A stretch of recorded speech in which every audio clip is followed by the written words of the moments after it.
Hey guys, tonight we step barefoot into the dust of legend, right into the smoke, blood, and bronze of one of the most iconic battles ever whispered by firelight, the Trojan War. Yep, that one. 1,000 ships, a wooden horse, and a temper problem named Achilles. You're not just watching this unfold, you're in it. The air smells like metal and myrrh. The ground is scarred with broken chariots, and somewhere nearby, a helmet rolls down a sand dune with nobody left to wear it. This is a war where the gods won't stay in the heavens, where kings throw tantrums and poets sing for centuries. But be warned, you probably won't survive this. The Greeks don't take prisoners, the Trojans don't play fair, and if you so much as glance at Helen, a thunderbolt might find your ribs. So, before you get comfortable, take a moment to like the video and subscribe, but only if you genuinely enjoy what I do here. And hey, post your location and local time in the comments. I love seeing where we're all dreaming from. Now, dim the lights. Maybe turn on a fan for that soft background hum. And let's ease into tonight's journey together. You wake up on a Greek beach, your ears ringing from a bad night of thunder. Not real thunder, just angry gods throwing opinions at each other across the sky like toddlers with lightning bolts. The sand clings to your arms, rough and gritty. And when you sit up, you can see the distant shape of Troy on the horizon, its towers catching early light like it's posing for a tragedy poster. 10 years. That's how long this war has been going on. You'd think after a decade of fighting, someone would say, "Hey, maybe let's not do this anymore." But no, men are still dying, ships are still rotting at anchor, and Achilles is still mad. Let's rewind for a hot minute. This whole mess began when Paris of Troy, a prince with better hair than judgment, decided to run off with Helen, Queen of Sparta. Or maybe she went willingly. Historians still argue whether she was kidnapped or complicit, though the outcome is the same. One colossal international disaster, dressed in tunics and ego. Her husband, Menelaus, wasn't thrilled, so he called up his brother, Agamemnon, king of Mycenae and full-time warmonger. Then came the war council, a long list of Greek kings swearing oaths, flexing muscles, and loading ships, because apparently one woman equals 1,000 ships and several lifetimes of generational trauma.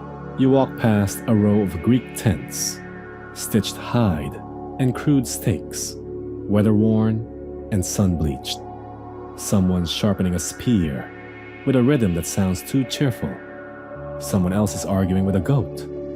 There are flies, oil lamps, armor hanging like wind chimes, and a pot of something boiling that smells like despair and onions. A massive bonfire crackles in the middle of camp, the flames licking the sky like they're trying to send smoke signals to Zeus himself. Around it, warriors eat, drink, argue, and pretend they're not afraid of dying tomorrow. You find a place to sit on an overturned helmet. Achilles isn't here. He's back in his tent, sulking. But we'll get to him later. The Greeks have laid siege to Troy, but that city refuses to fall. High walls, smart defenders, and a certain divine favoritism have made it practically invincible. The Greeks keep hurling men at the problem, and the Trojans keep hurling them back. Occasionally, someone proposes a treaty, or duel. And occasionally, the gods let it happen, usually while manipulating the outcome for maximum drama. And speaking of gods, you get the feeling someone is watching, not metaphorically, literally watching. You squint up toward the clouds. Somewhere up there, way past the birds, beyond the blue, is Mount Olympus, home of the immortals. They've been treating this war like a reality show. Aphrodite's backing the Trojans because Paris gave her a golden apple. Hera and Athena are Team Greece. Zeus is pretending to be neutral, which in divine language means definitely biased, but keeping receipts. And here you are, mortal and very squishy, trying not to get turned into collateral damage. Someone taps your shoulder. It's Odysseus, king of Ithaca, sharp-eyed and tired-looking. He gives you a nod and mutters something about another council meeting. Apparently, Agamemnon has plans, which probably means shouting and passive-aggressively blaming Achilles for everything. Again, you follow him across the sand to a gathering of kings and commanders. Agamemnon stands at the center like a statue sculpted from arrogance. His armor gleams a little too much, like he's trying to blind everyone into agreement. Diomedes, the brutal bruiser from Argos, leans on a spear. Nestor, the ancient and endlessly chatty veteran, begins a story no one asked for about back in my day. The mood tense. Supplies are low. Morale is lower. The Trojans have pushed back harder than expected.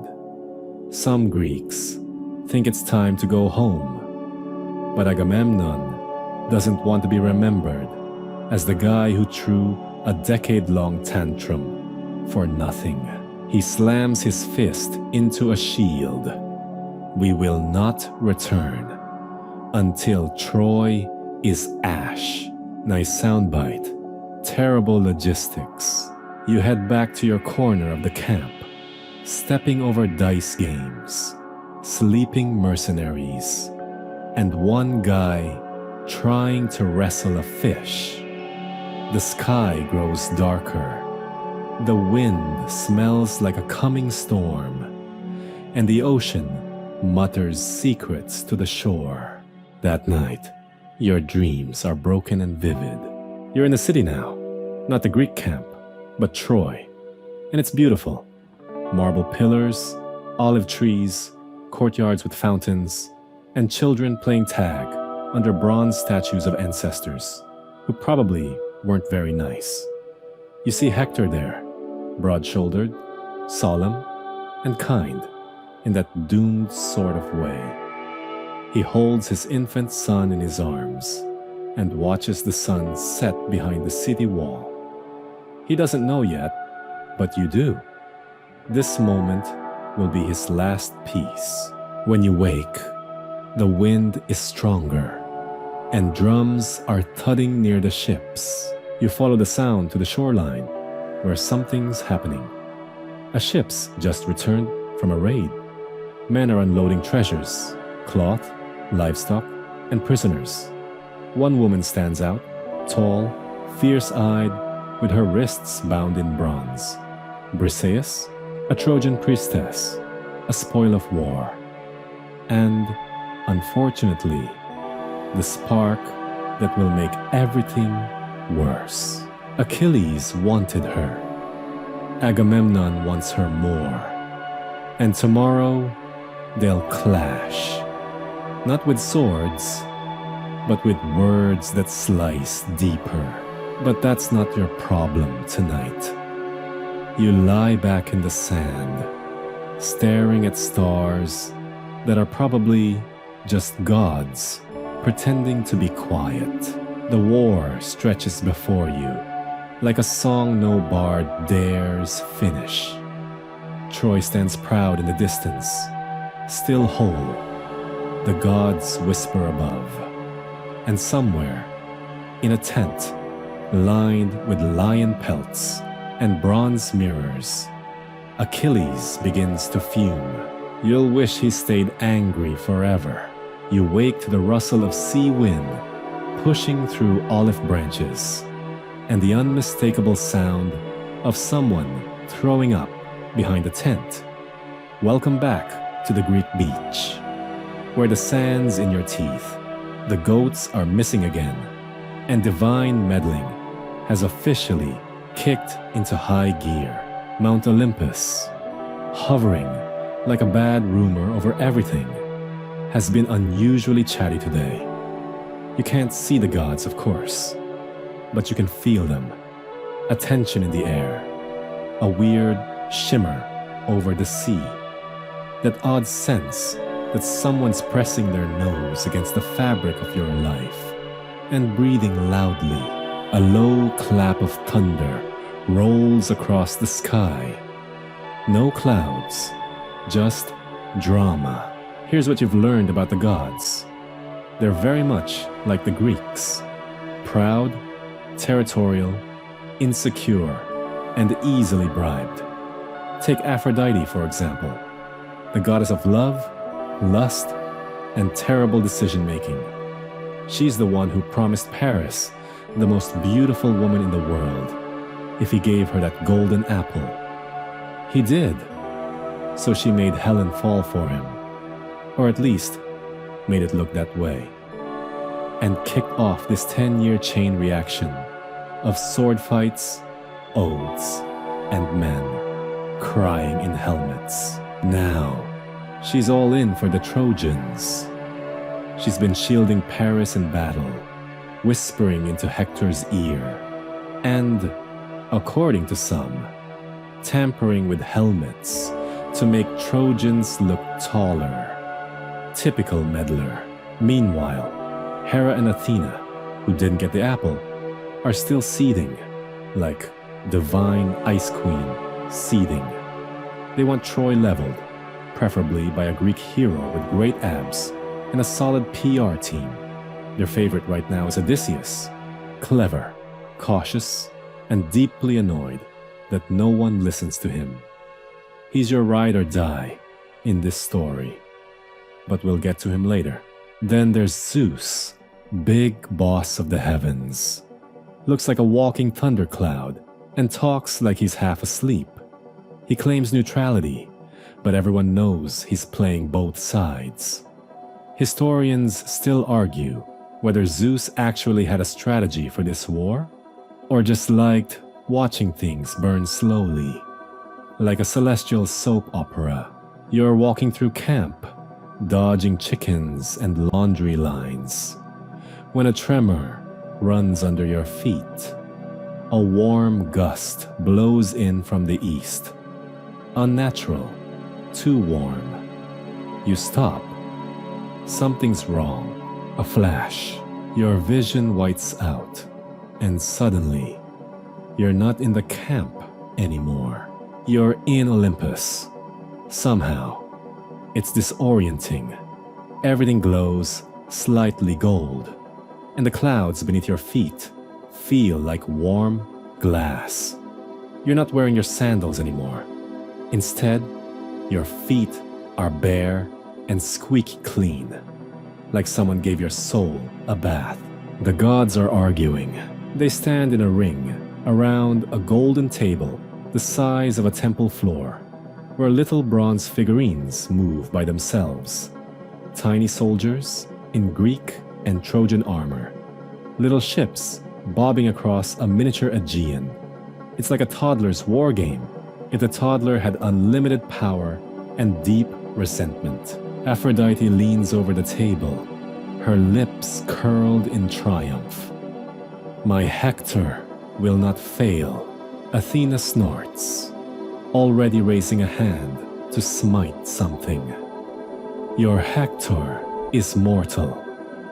All mortals fall, unless someone cheats, mutters Hera, glaring daggers in high definition.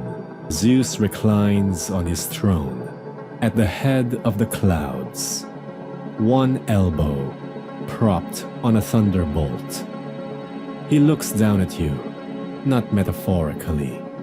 He actually looks at you. His eyes are infinite, stormy, bored.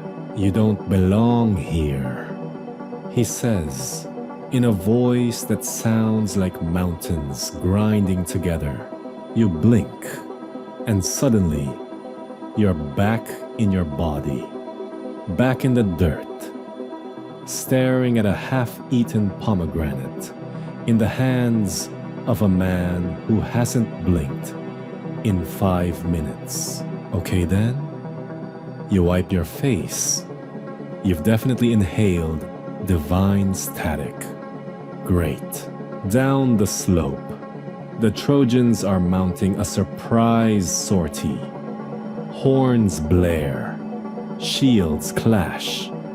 You can barely scramble out of the way before the Greek lines form a half-moon around the beach. Spears raised. On the opposite ridge, just visible through the dust, Hector rides out ahead of his men. Gold-plated armor, horsehair plume, that face of calm concentration, like a man who knows this will not end well, but will still see it through. Beside you, Odysseus mutters, "We're not ready for this." And you're not. Achilles still refuses to fight. He's in his tent, steaming. He's not listening to anyone, not even his closest friend, Patroclus, not even Nestor's fifth, long-winded story of the morning. Achilles isn't sulking for no reason, though. You remember yesterday, Agamemnon took Briseis from him. Not killed, not wounded, just took. Because that's what kings do when they don't get enough attention. They provoke the only guy keeping the army from falling apart. And now, Achilles is done. No more leading charges. No more dragging wounded back to safety. No more fighting for a man he doesn't respect. You wander near the Myrmidon tents, Achilles' troops. Without their leader, they sit idle, sharpening weapons, playing dice, drawing circles in the sand. One of them points at the sky and says, "The gods are restless." He's right. That night, the stars flicker unnaturally. You lie on your back, wrapped in a sheepskin, trying to sleep through a headache shaped like Zeus's eyebrow. In the quiet, you hear a strange buzzing. A chariot approaches from the east. No horses, just light and sound. You look up to see Apollo, the sun god himself, riding his blazing vehicle across the edge of the world, trailing golden fire in his wake. He glances down and, for a moment, smiles. Then he hurls a curse toward the Greek ships. By morning, things go from bad to unholy. The Trojans have pushed deep into Greek territory. The walls of Troy shimmer in the distance, untouchable and smug. Hector leads charge after charge, a whirlwind of discipline and courage. He doesn't scream, he doesn't grandstand, he just fights. And with every Trojan victory, Achilles stays in his tent, sharpening the same spear over and over, like it's the only thing he can still control. There's a moment, midday, when you see Menelaus fighting Paris. Again, it's embarrassing. Paris wears leopard print armor, like a man trying too hard at a party. He keeps dodging behind pillars, calling for help, and relying on Aphrodite to teleport him away when things get serious. You can't tell if he's lucky or just professionally slippery, but Hector makes up for it. He's the only thing standing between Troy and ruin. And even he knows this won't last. At dinner, if you can call roasted lizard dinner, Odysseus leans close to you and says, "If the gods were fair, this would have ended years ago." You nod, chewing quietly. You can hear the sea murmuring secrets again. One voice, Poseidon's, maybe, grumbling about Agamemnon's arrogance and whether the Greeks even deserve a victory. Historically speaking, this war's become a pressure cooker, the kind that blows when one screw falls out. And that screw? Yeah, his name is Patroclus, but he hasn't fallen yet. Tomorrow, the Greeks will try to hold the line without their best fighter. Tomorrow, Hector will break something no one can unbreak. And tomorrow, the gods will take off the gloves. But for now, the fire crackles, and the sand's cooling under your back. You stare at the stars and wonder how many gods are staring back. You wake with sand stuck in your ears and salt-crusted lips, half buried beneath a wind-shifted tarp that smells like goat sweat and burnt fish. Across the camp, a trumpet groans into the morning like it's hungover, and someone's already arguing over who stole their helmet. You roll over, aching in places you didn't know could ache, and catch sight of Troy again. It hasn't moved. That's the thing about Troy. It never looks nervous. The walls stand tall, polished like ivory in the dawn, and the towers catch the sun like smug little lighthouses. Even after 10 years of siege, the city stares back at the Greeks, like it knows something they don't. You rise, brush off a beetle, and wander toward the Greek front lines. The morning air is cool, but there's a tension hanging in it, thick as honey and twice as sticky. Everyone knows something's coming, and that something might finally break the spell of this long, fruitless war. You skirt past a line of myrmidons, Achilles' men, still idle, still silent. Their spears stabbed upright into the sand like gravestones. Without their leader, they become shadows, flickering between boredom and quiet rage. You recognize Automedon, Achilles' charioteer, feeding oats to a sulky horse. He nods at you, but there's no warmth.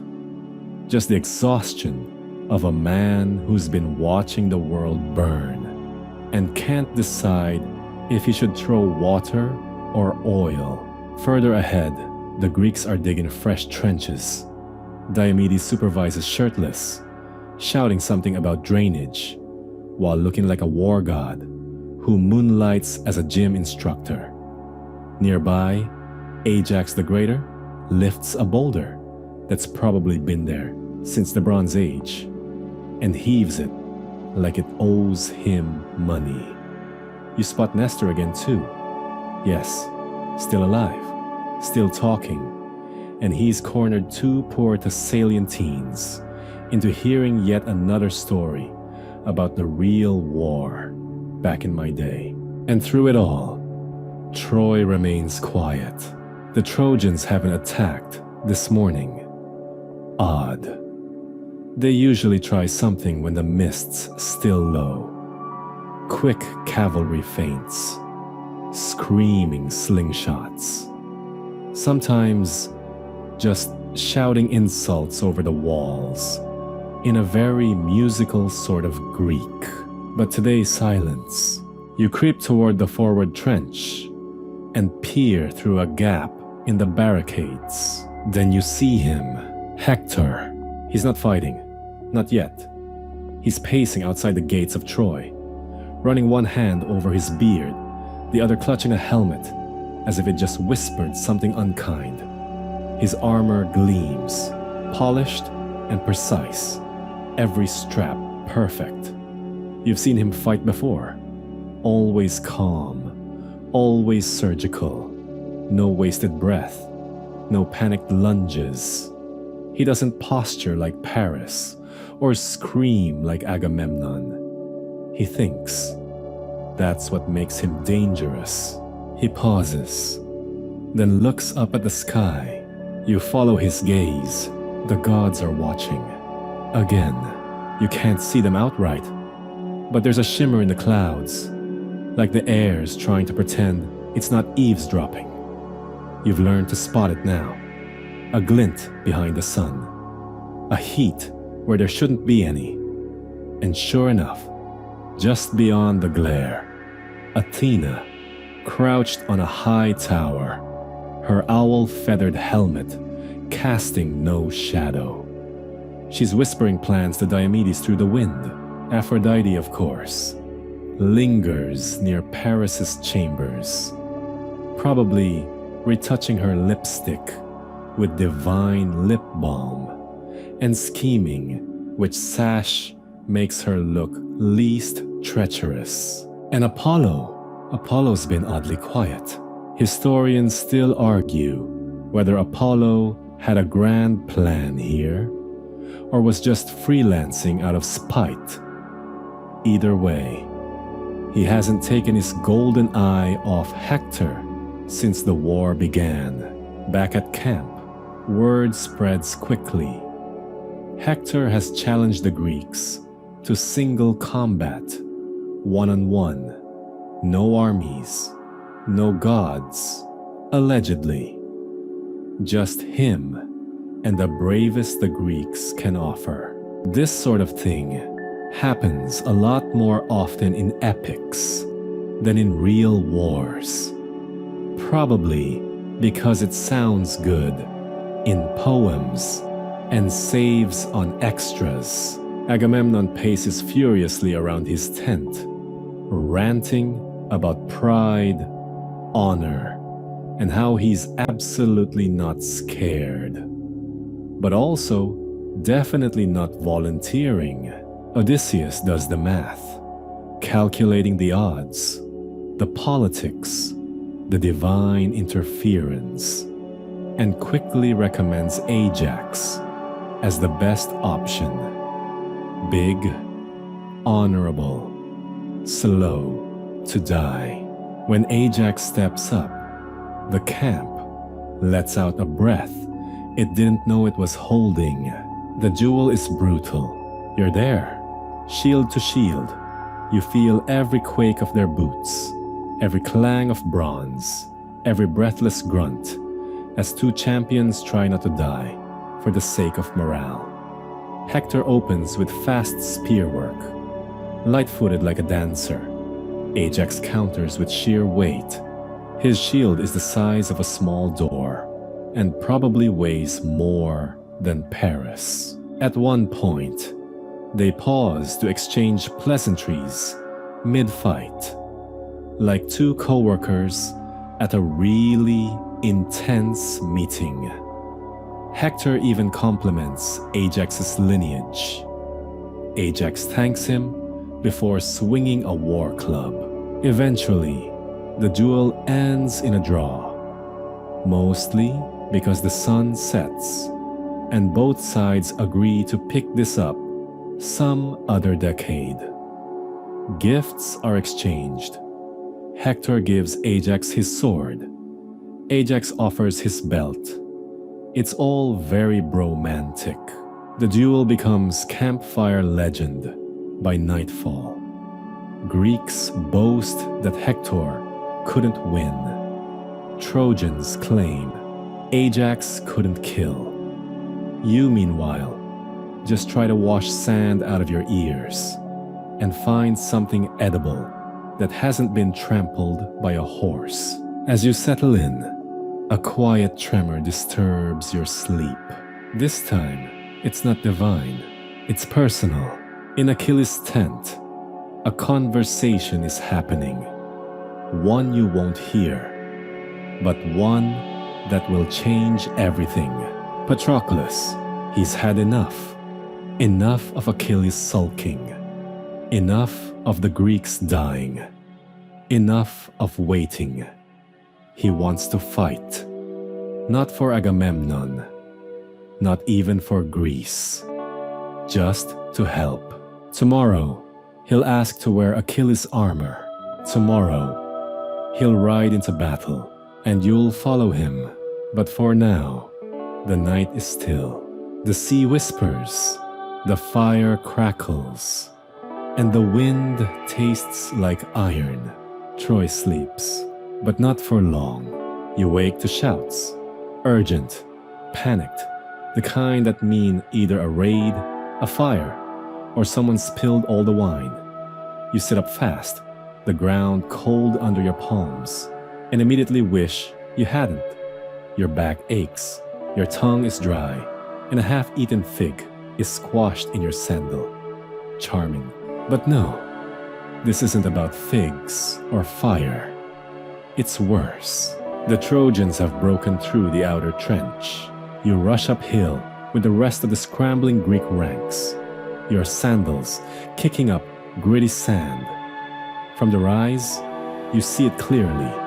Hector has brought the war right to the hulls of the ships. His forces swarm like hornets, bronze glinting in chaotic streaks of motion. It's not a raid anymore. It's a siege in reverse. The besieged have become the besiegers. Behind you, Agamemnon screams for formations. Ajax roars like a bear. Diomedes throws his helmet at a stunned messenger. And Achilles, still in his tent, still not fighting. The camp is unraveling, thread by bloody thread.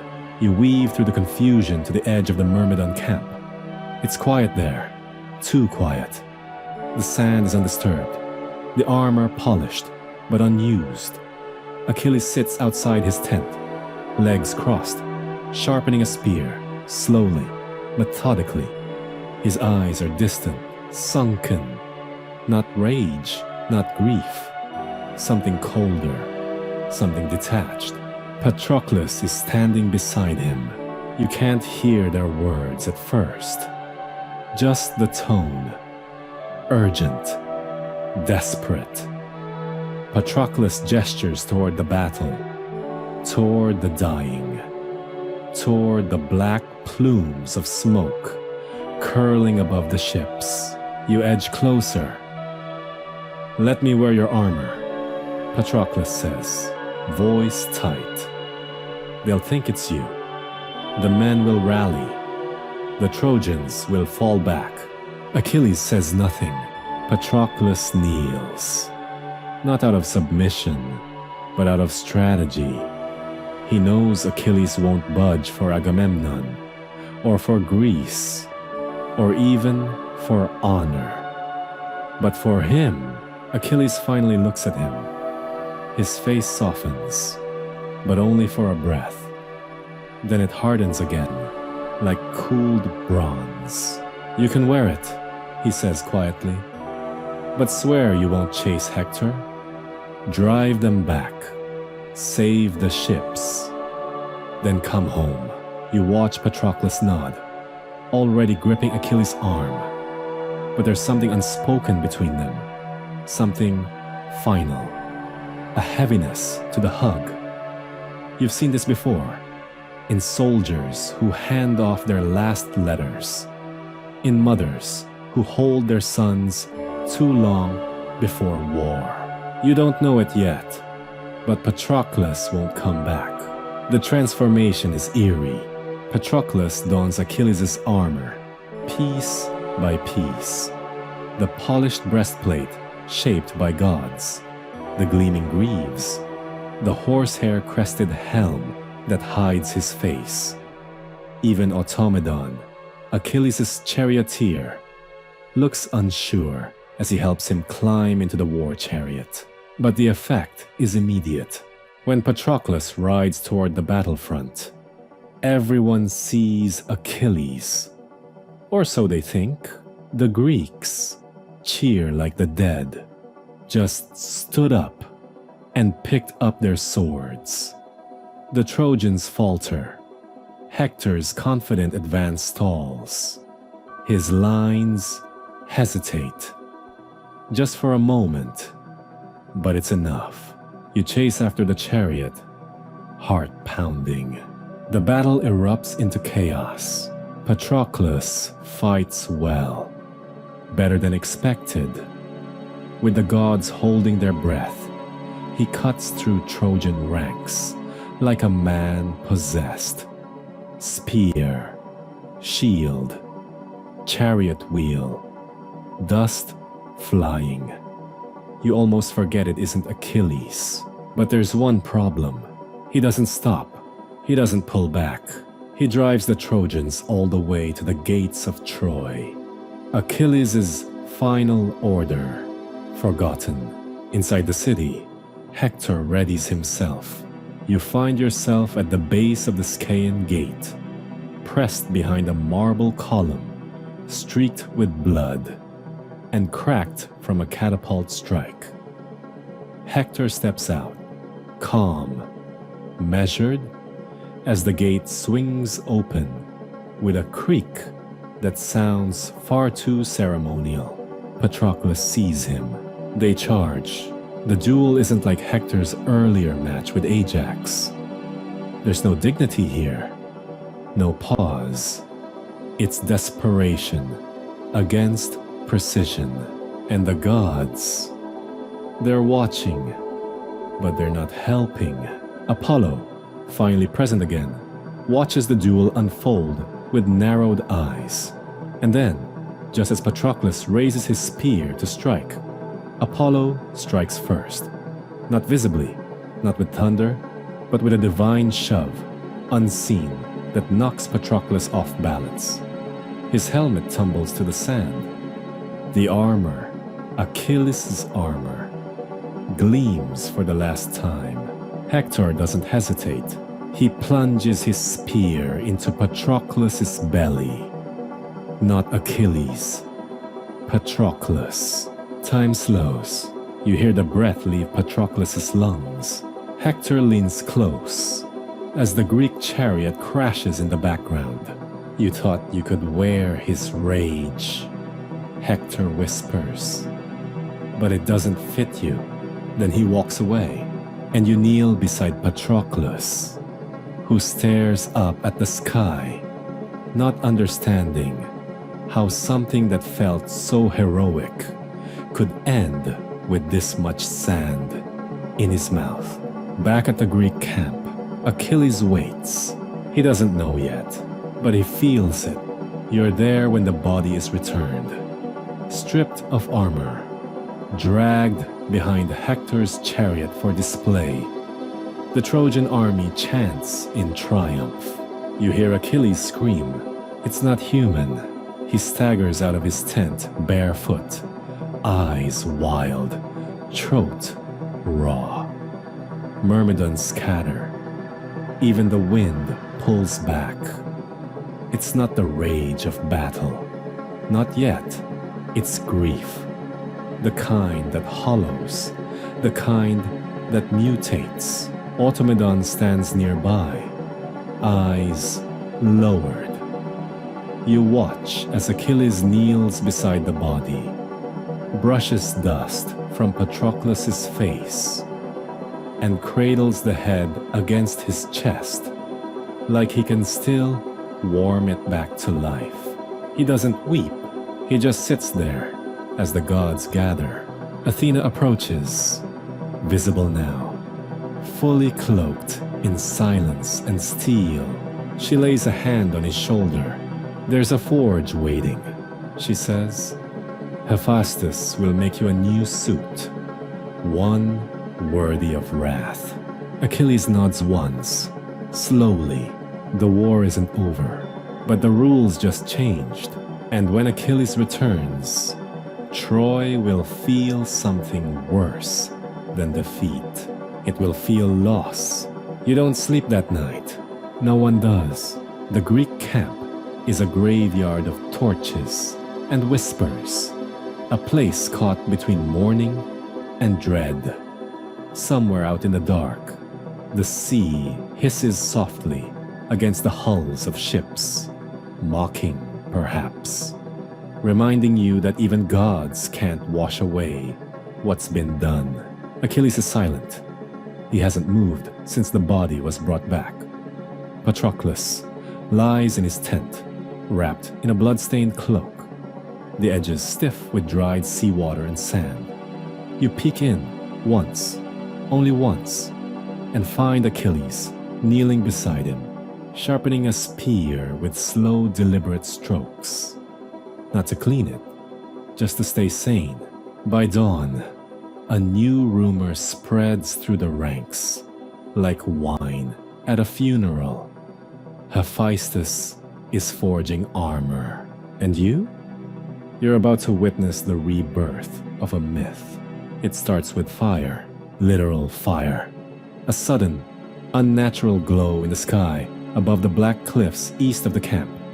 You follow the others to the ridge, and there, above the sea, suspended on nothing, is a golden forge suspended in midair. Bellows puff without hands. Sparks fly from invisible anvils. The heat kisses your face like a god's slap. This is Hephaestus' work. You've heard stories. The god of smiths, crippled from birth, cast down from Olympus. And still, he forges wonders no mortal can match. He made Achilles' first armor too, back when he was just a moody teenager dipped in the sticks. But this is something else. A shield takes shape first. It's round, wide, and heavy as a prophecy.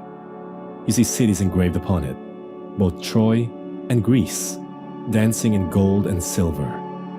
Lions hunt deer in one quadrant. A farmer sows grain in another. The ocean swirls along the edge, always moving, never quite finished. It doesn't just protect the body, it tells the story, the whole human mess.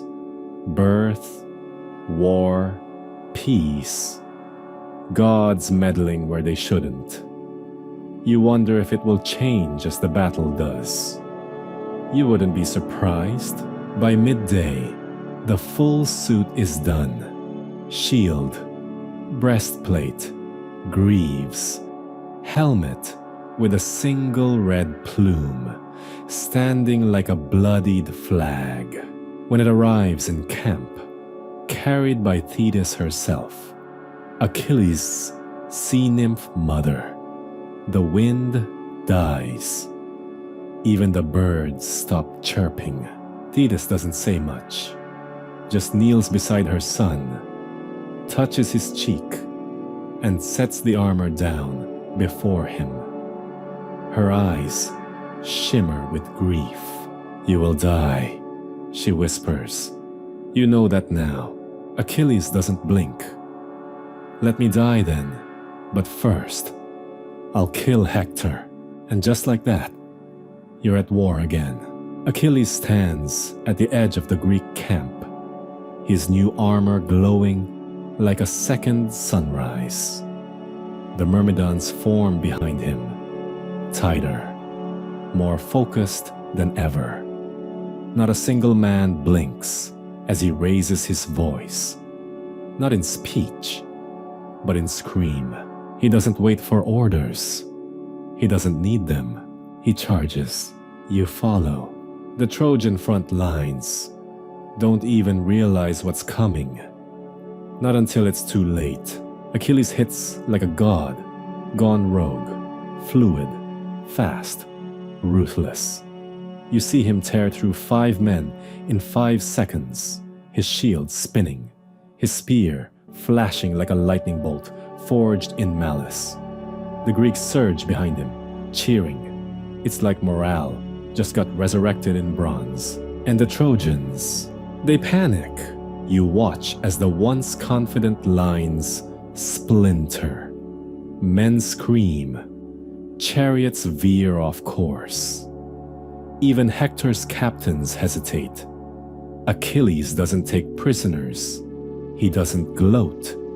He doesn't even slow down. Then he does something insane. He attacks the river. Yes, the river.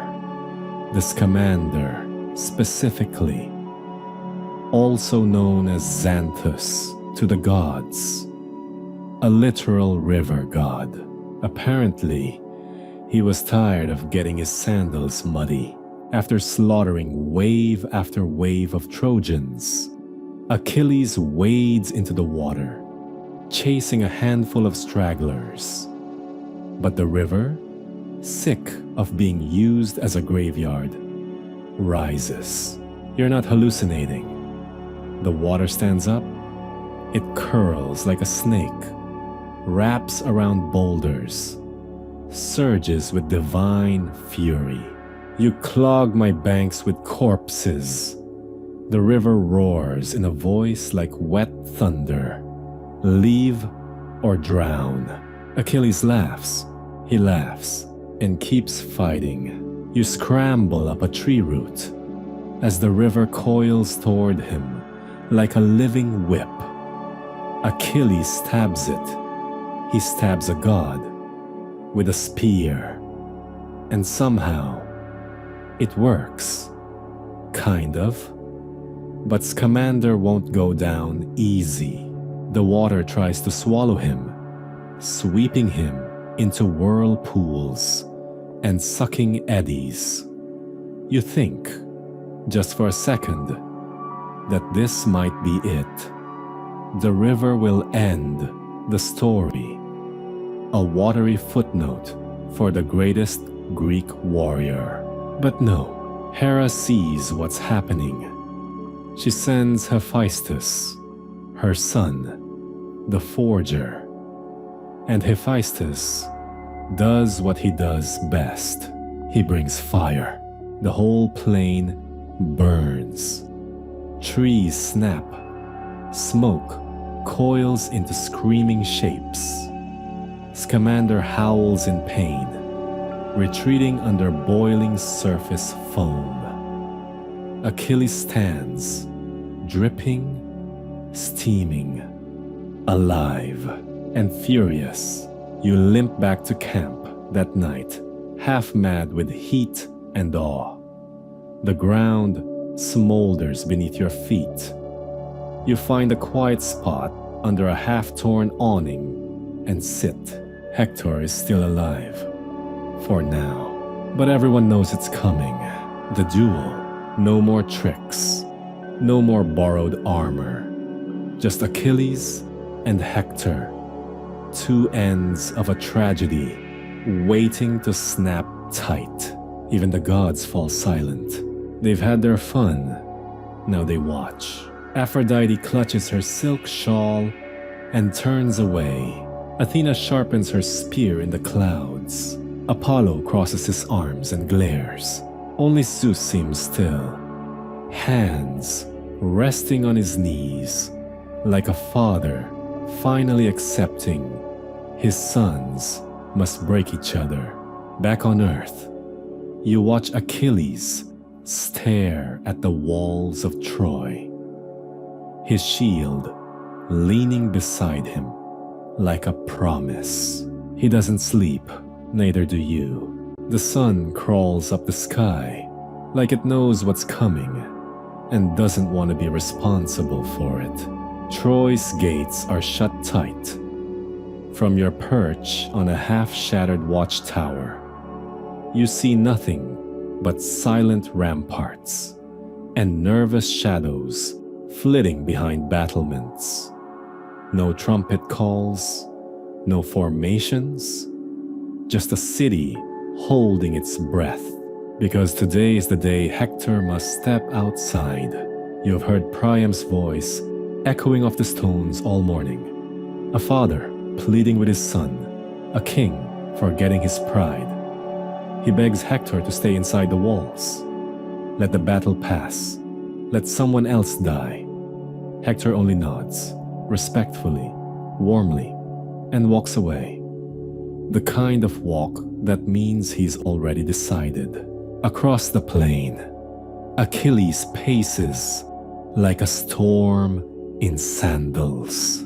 His armor still shines with a goldsmith's glow, and his shield catches sunlight like it's swallowing fire. No helmet, not yet. He's waiting. His spear digs trenches in the dirt with every impatient turn. The air is weirdly still. No birds, no breeze. Just the rustle of tunics and armor as two armies line up, one behind each champion, too far to help, too close to look away. You grip your knees. You've seen duels before, but not this, not like this. And then the gates creak open. No music, no ceremony, just Hector stepping out alone. He wears bronze armor, polished to a dull glow, the kind of gear that's seen years of war.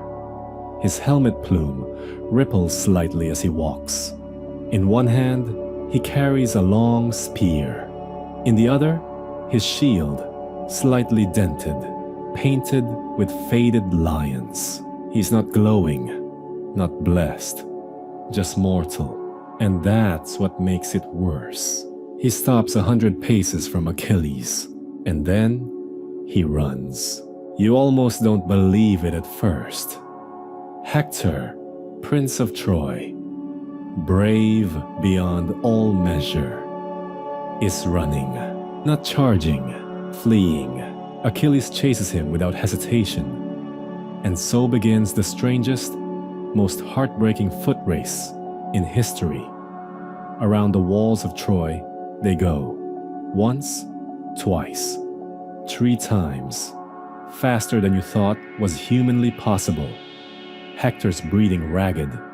Achilles doesn't even wheeze. Every loop, the same question burns in your chest.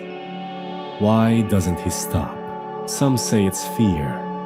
Others say it's tactical. Maybe he hopes Achilles will tire. But historians still argue whether Hector ever truly intended to fight, or whether he was looking for a sign, and then he gets one. On the 4th lap, Athena appears. Only you don't see Athena. You see Hector slow down, pause, confused. A young soldier appears beside him. His brother, Deiphobus. At least, that's what Hector sees. Athena has disguised herself to trick him. Let's fight him together, says the illusion.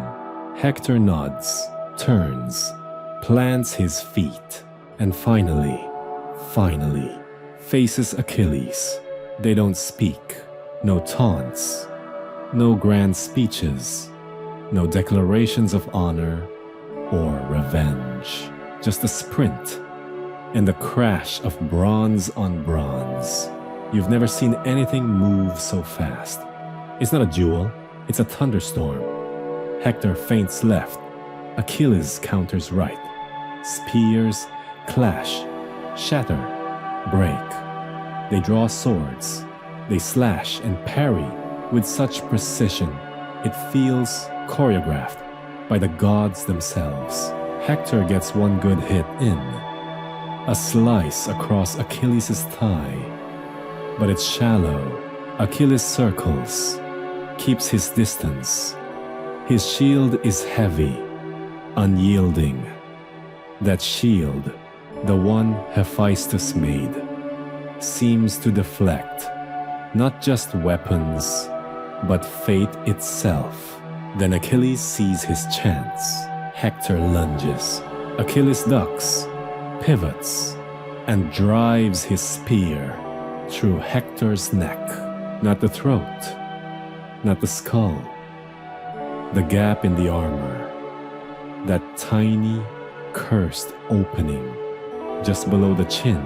It's so fast you almost miss it. Hector stumbles back, eyes wide with disbelief. He tries to speak. Blood foams instead. His legs fold beneath him, and he falls to his knees, then flat on the dust. You expect Achilles to stop, maybe kneel, say something poetic. He doesn't. He walks over, yanks his spear, free with a sound you'll never forget, and then does something that turns your stomach cold. He ties Hector's body by the ankles to his chariot. No ceremony, no words, just rope and rage. The Myrmidons turn away. Even some of the Greeks lower their eyes. You feel your mouth go dry, because Achilles is screaming now. Not words, just raw fury. As he mounts his chariot, spurs the horses, and drags Hector's lifeless body in a wide, brutal circle around the walls of Troy. Once, twice, 3 times. Dust rises. Armor scrapes rock. Hector's head bounces limply behind the wheels. Up on the wall, Priam collapses. That night, the Greek camp is quiet, but not peaceful. No feasting, no music, just firelight and the sound of Achilles dragging Hector's body again, this time in private. He refuses to bury it, refuses to let the Trojans retrieve it. He says he'll feed it to dogs. It's not grief anymore. It's something darker. And yet, somewhere in the shadows of the camp, a god watches. Apollo. He walks where no one sees him and whispers to the corpse, shielding it from rot, from animals, from decay. Even the gods have lines they won't cross. And Hector's dignity, however shredded, matters to someone. You drift off under a half-slung tent, wondering what comes next. Is this the end? Is the war over? But no, you hear the wind shift. The gods are not done playing. And Achilles has not yet learned the full price of wrath. The stars flicker above the Greek camp, but no one sleeps easily. Achilles lies awake in his tent, the air thick with sweat and the reek of blood. Hector's body is still bound to his chariot, dragged again and again in cruel circles, until even the earth has grown tired of the noise. The Myrmidons no longer cheer. They avoid their commander's eyes. Something has shifted. Even you, hardened by months of siege, feel it. This isn't victory. It's vengeance without release. Like a fire that burns its own house down. And the gods? The gods are furious. You wake to a scene that feels straight out of a fever dream. A storm gathers, not overhead, but among the immortals. Olympus quakes with arguments. Apollo is livid.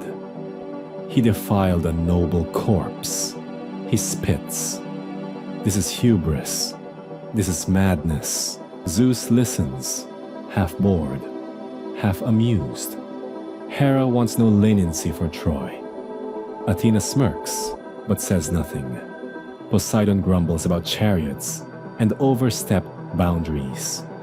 Even Ares paces, visibly torn between admiration for Achilles' fury and discomfort at the indecency. Eventually, Zeus speaks. And when Zeus speaks, no one interrupts. He decrees that Hector's body must be returned. No more dragging, no more desecration. Enough is enough. But how do you deliver such a message to a man like Achilles? A man so far inside his own rage. He doesn't even flinch when crows circle the corpse. He keeps tied like a trophy. You send someone soft. You send Priam. You don't see him leave Troy. He goes quietly, without an army, without fanfare, without his queen. Just an old man in a mule-drawn cart, carrying treasure beyond counting, and a single hope that Achilles will listen. No one expects him to come back. You find out later that Hermes escorts him through the darkness, unseen. The god of travelers and thieves slips silently past the Greek sentries, leading Priam by hand, like a father walking his child through fire. At the edge of Achilles' tent, Hermes disappears, and Priam steps inside alone. You're not there when it happens, but the story spreads so quickly and so vividly, you can see it in your mind. Achilles sits beside a small hearth, polishing his armor. Hector's body lies outside, still unburied. His eyes flick upward as Priam enters. Silence, and then words that still echo through time. Remember your father. That's it. That's all it takes. Priam doesn't beg.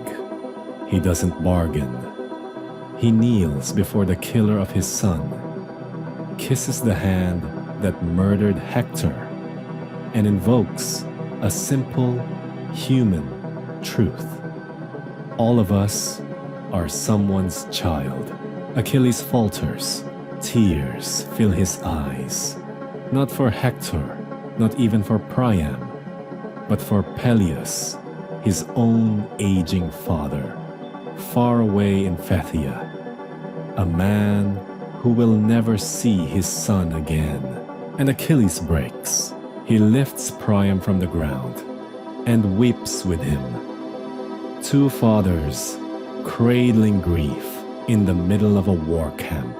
It is, impossibly, improbably, the most tender moment of the entire war. You wake again as dawn smudges the sky, and the camp is a different place. Achilles steps out of his tent, his face ashen. Behind him, the Myrmidons carry Hector's body, not dragged, not shamed, but laid carefully upon a cart, wrapped in linens, anointed with oils. He has cleaned the corpse himself. You watch Priam take the reins. He nods once to Achilles. No words. They're beyond that now. And just like that, the king of Troy departs the enemy camp with his son's body. Unmolested, even Agamemnon doesn't try to stop it. For the first time in years, the battlefield is still. What follows is something no one expected. A truce, 12 days of peace. The Greeks agree not to attack.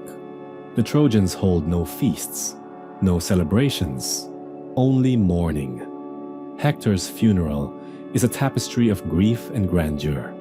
Pyres stacked high, incense burned until the sky weeps, dirges sung by women who have lost everything. You stand in the back, heart aching, in places you didn't know existed.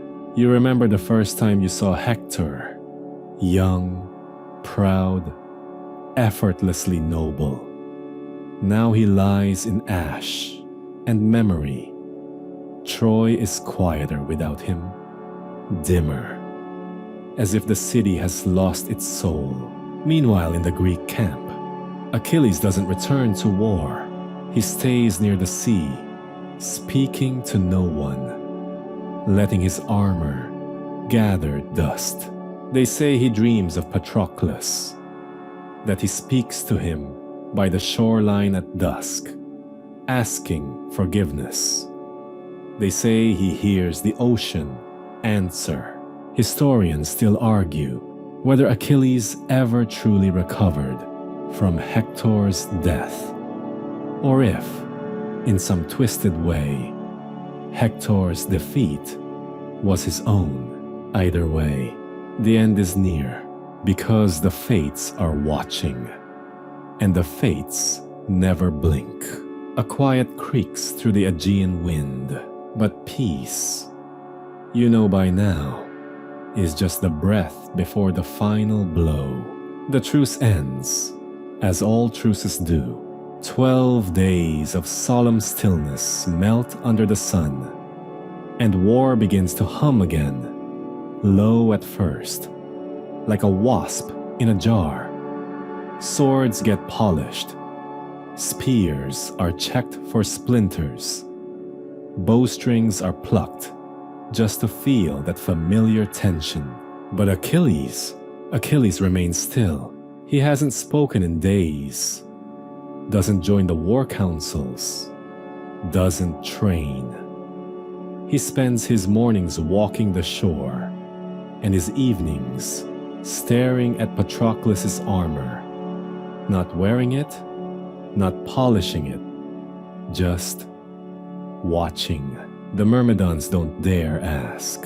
You get the sense he's waiting for something or someone. And then, from the east, she comes, Penthesilea, queen of the Amazons. Yes, those Amazons, the ones who ride without saddles, fight better than most men, and supposedly remove one breast so they can draw their bows without obstruction. Historians still argue whether that detail was metaphorical, exaggerated, or just ancient Greek gossip run amok. Whatever the truth, Penthesilea is no myth. She arrives at Troy's gates with a band of warrior women, bronze gleaming, eyes cold. Her purpose is simple: vengeance. For her sister, slain by Achilles in a lesser-known skirmish. For honor, for the sheer burning need to make her name echo in the songs of the bards. And also, it's said, because she's tired of peace. Some people are built for battle. And Penthesilea, well, she doesn't walk so much as stride. You hear it in the camp within hours. She's challenged Achilles. The moment is electric. Even the Greek soldiers, who have grown used to blood like it's morning dew, stop to ask, wait, she's doing what? But yes, she's come to fight the man who killed Hector, the man who turned the tide of the war, the man who no longer seems to care if he lives or dies. The duel is arranged. There's no argument. No one would dare deny her. You stand with the others along the dusty battlefield, where the grass has long since turned to clay. Even the gods seem to pause. Penthesilea appears in red-plumed bronze, mounted on a black horse, with eyes like coals. Achilles walks out with no armor, just a simple tunic, a spear, and Patroclus' grief tied invisibly around his neck. And then, without warning, they begin. The fight is not what you expect. There's no flourished posturing, no shouted taunts, just metal and motion, and moments so fast you lose them in blinks.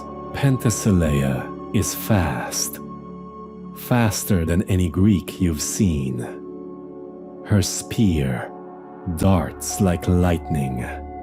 Her shield flows around her like a second skin. But Achilles is Achilles. He doesn't so much fight as anticipate. Each step she takes, he's already adjusted. When her blade whistles for his throat, he's not there. When she goes low, he goes lower. Still, she draws blood. A nick across his shoulder, a cut on his thigh. The crowd gasps, but Achilles smiles. Finally, something sharp enough to reach him. They clash again. The sun drips sweat into your eyes. The dust hangs in your throat. Time stretches, and then, with a single pivot, Achilles' spear finds her heart. Just like that, the field goes silent. Penthesilea slumps forward, surprise flickering across her face like a broken candle. Achilles catches her before she falls, lowers her gently to the earth. And then, he does something strange. He weeps. You hear it from across the field. Not a war cry, not a roar of triumph, but a quiet, heartbroken sound, like something cracking open in the center of him. Because as she dies in his arms, something changes. He sees her, not a warrior, not a threat, a person, someone brave, someone furious, someone who came to die for a sister and a story. And for the first time since Patroclus, Achilles feels something other than anger. Later that night, you see him bury her with his own hands. He builds her pyre, just like he built Patroclus. No different, no lesser. He demands silence from the camp. No jeering, no trophies taken. Just fire and wind and honor. Some soldiers whisper that he loved her in that final moment. Others say he saw a version of himself in her. Flame bright, doomed, misunderstood. There's no proof. There never is. But something in him closes again after that. Not grief this time, just quiet. You return to the battlefield the next morning, expecting more war. But something strange has happened. The Trojans are still inside the gates. The Greeks aren't advancing. The war seems paused. Turns out, Priam has sent envoys to the nearby kingdoms. Reinforcements, mercenaries, desperate pleas. And they've been answered. The next to arrive is Memnon, son of Eos, the dawn goddess, king of Ethiopia. Yes, Ethiopia. The ancient world was more connected than people give it credit for.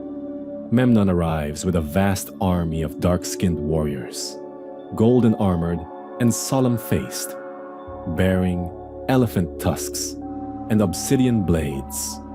They've come from the edge of the known world, thousands of miles, because Priam once offered Memnon sanctuary as a child, and Memnon repays debts.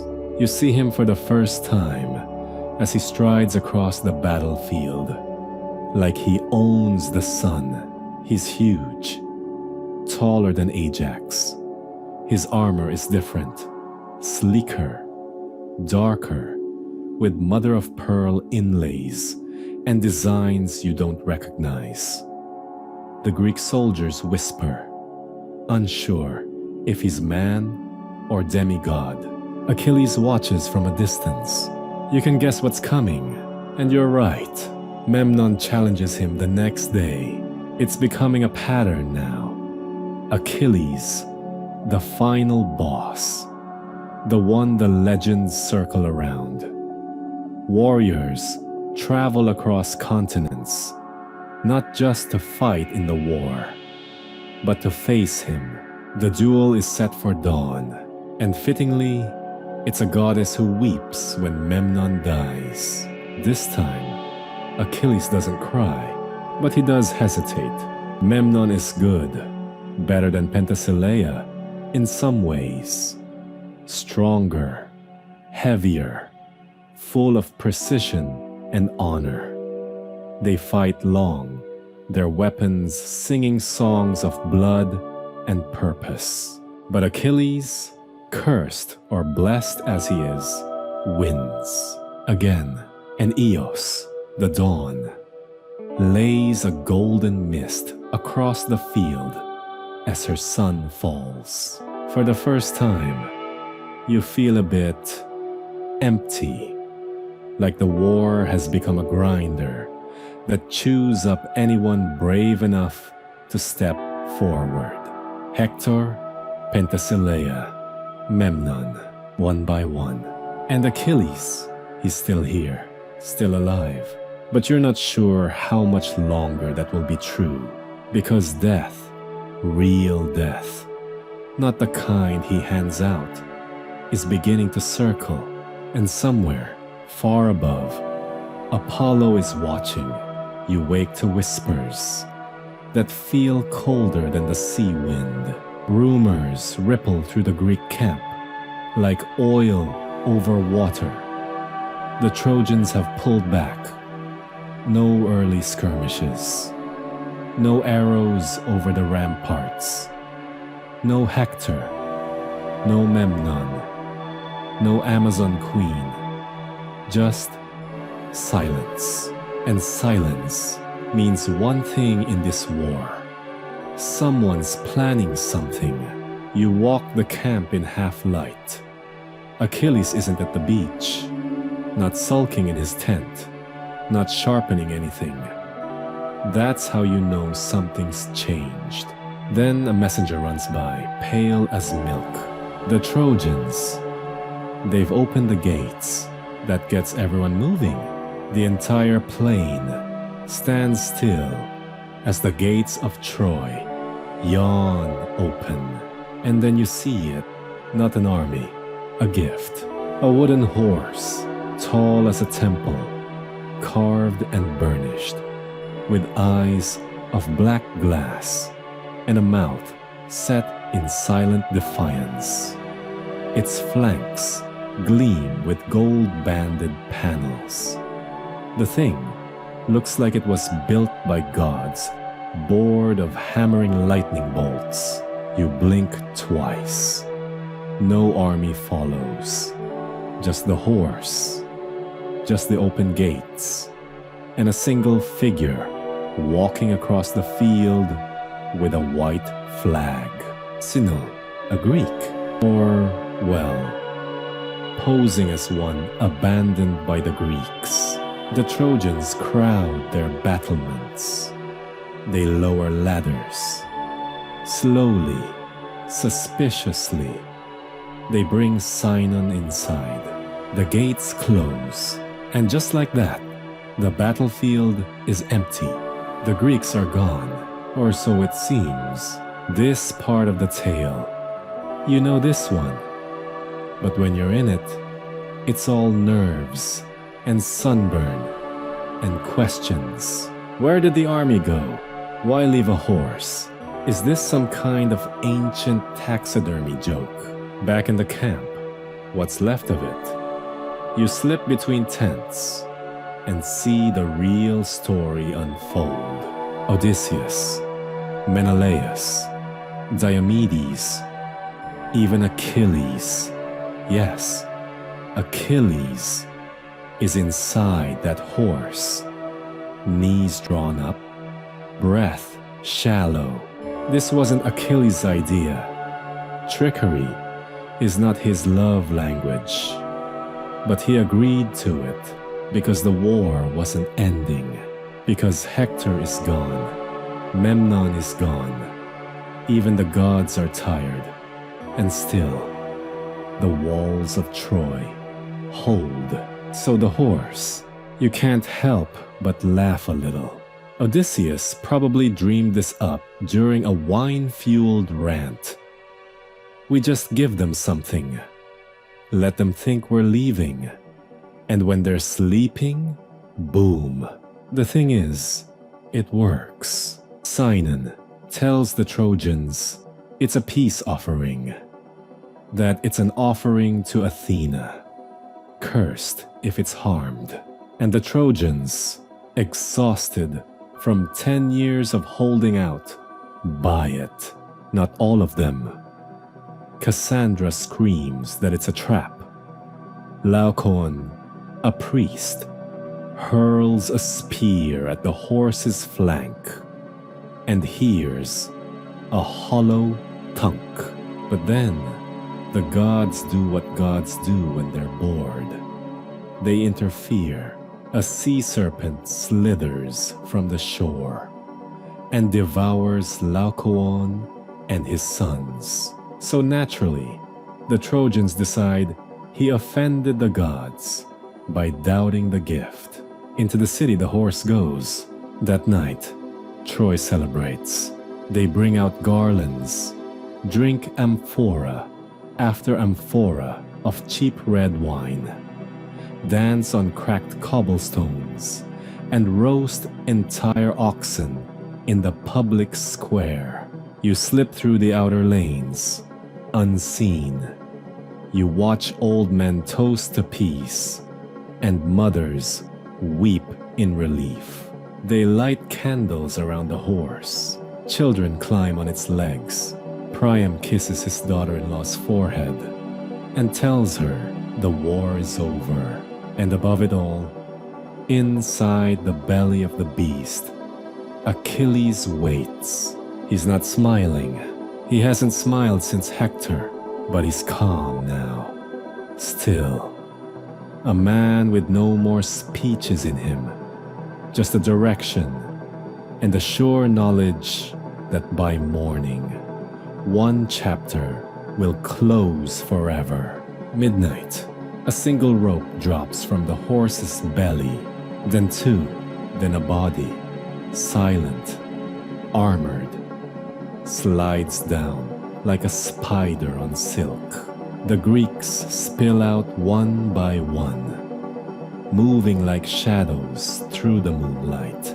You follow. No one speaks. They move from gate to gate, slitting throats and opening locks.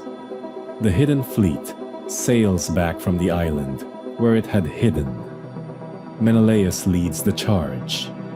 Diomedes cleaves through alleyways. Agamemnon, as always, arrives late but wants the credit. And Achilles, he doesn't run. He walks, street by street, door by door. He moves through Troy like an earthquake, wrapped in muscle and bronze. There's a moment, just before the scream rises. You pause in an empty courtyard. The stone is still warm from the sun, but the air is cold, unnaturally so. You glance upward. The stars blink out, one by one. You don't hear the music of celebration anymore, just the wind. And then, Troy erupts, screams, bells, shouts in languages you've never learned, steel clashing on marble, torches hurled through doorways, statues shattered, wine and blood splashed in equal measure. You see a child trip over her father's body. You see soldiers die without knowing why. You see the end of a city. Achilles heads for the palace. You trail behind him, barely able to keep pace now. In his hand is a short sword. Not his usual weapon, but something more personal. He doesn't go to Priam's throne room. He goes to the shrine, where Polyxena kneels. She's beautiful, delicate as sea foam, motionless with defiance. Her eyes meet his, like ice meets fire. There's no dialogue in this part. No ancient monologue about glory or gods. Just the two of them and a knife. This is where the stories diverge. Some say he kills her for the gods, a blood offering to seal victory. Others say he lets her go, unable to commit one more cruelty. And there are those who whisper that she kills him, not with steel, but with words that remind him he is no longer Achilles, the hero, but Achilles, the monster. Historians still argue whether any of that even happened, but here's what you know. He doesn't come back down those stairs. Dawn. The sun rises over a city unmade. The horse still stands in the square, somehow untouched. Smoke coils from every rooftop. The walls have collapsed. The temples have crumbled. The sea breeze carries the scent of jasmine and ash. And Achilles, he's gone, not slain in battle, not pierced by Apollo's arrow, just gone. Some say he fell to Paris's coward's shot. Others insist Odysseus saw him cut down by Priam's last son as revenge. But you were there, and you never saw his body. That's the thing about legends. Sometimes they vanish, not because they're dead, but because their story is done. The Greeks will sail home with riches, and gods will retreat to Olympus, bored again. But you'll remember that last night, the smoke, the silence, the wooden horse, watching with blind eyes, and a man who once burned so bright, he lit up the end of an age. Sleep does not come easily after the sack of a city. Even now, as the embers of Troy drift into the stars, you lie awake near the blackened riverbanks, watching ash settle on the reeds like soft gray snow. No one sings, no one cheers. The war is over, but no one feels victorious. And Achilles is gone. You don't know where his body is. You're not even sure there is a body. Some say he vanished into the sea, carried by his mother Thetis. Others whisper that he still walks the ruins of Troy, a shade too proud to lie down. But then you hear it, a scream, not human, something deeper, elemental, the sound of a river crying out. The Scamander River, also called Xanthus by the gods, has bled before, but this time it is angry. You see it surge, white-capped and roaring, sweeping across the scorched plain like a serpent uncoiling. Dead horses, bronze shields, and even bodies, Greek and Trojan alike, tumble through its rising current. At first, you think it's just runoff. After all, the city is on fire. Maybe some aqueducts burst. Maybe the gods are wringing their hands. But no, this river is alive, and it wants revenge. It begins with a tremor beneath your feet, like a heartbeat in the soil. You stand, and you see him, not Achilles, but something worse, a god, or the remains of one. Scamander, river god of Troy, once a placid winding source of life, is now a churning beast of water and wrath. He towers above the plain in the form of a man made of rapids and silt, crowned with reeds and crowned again with rage. The war took his banks, polluted his mouth, drowned his sons, burned his temples. And Achilles, great, golden, glorious Achilles, he's the one who fouled the river with so many corpses that even the god of it had cried for mercy. Now the river god bleeds, and gods do not forget. You move with the troops, what's left of them. Agamemnon is organizing spoils, barking at slaves. Odysseus is already planning his return. Menelaus walks with eyes like hollow moons. None of them notice that the air smells of iron. The clouds are too still. The Scamander is coming, and he's not just angry, he's wounded. You run. The flood strikes the Greek camp like a thunderclap. Horses scream. Tents fly like gulls. Piles of gold and treasure, looted from Trojan homes, scatter into the foam like so many broken teeth. You see a ship carried 100 paces inland by a single wave. You see warriors swallowed without a sound. This is no ordinary flood. This is divine rage. The Scamander has made himself a weapon, and he means to kill every last Greek who defiled his city.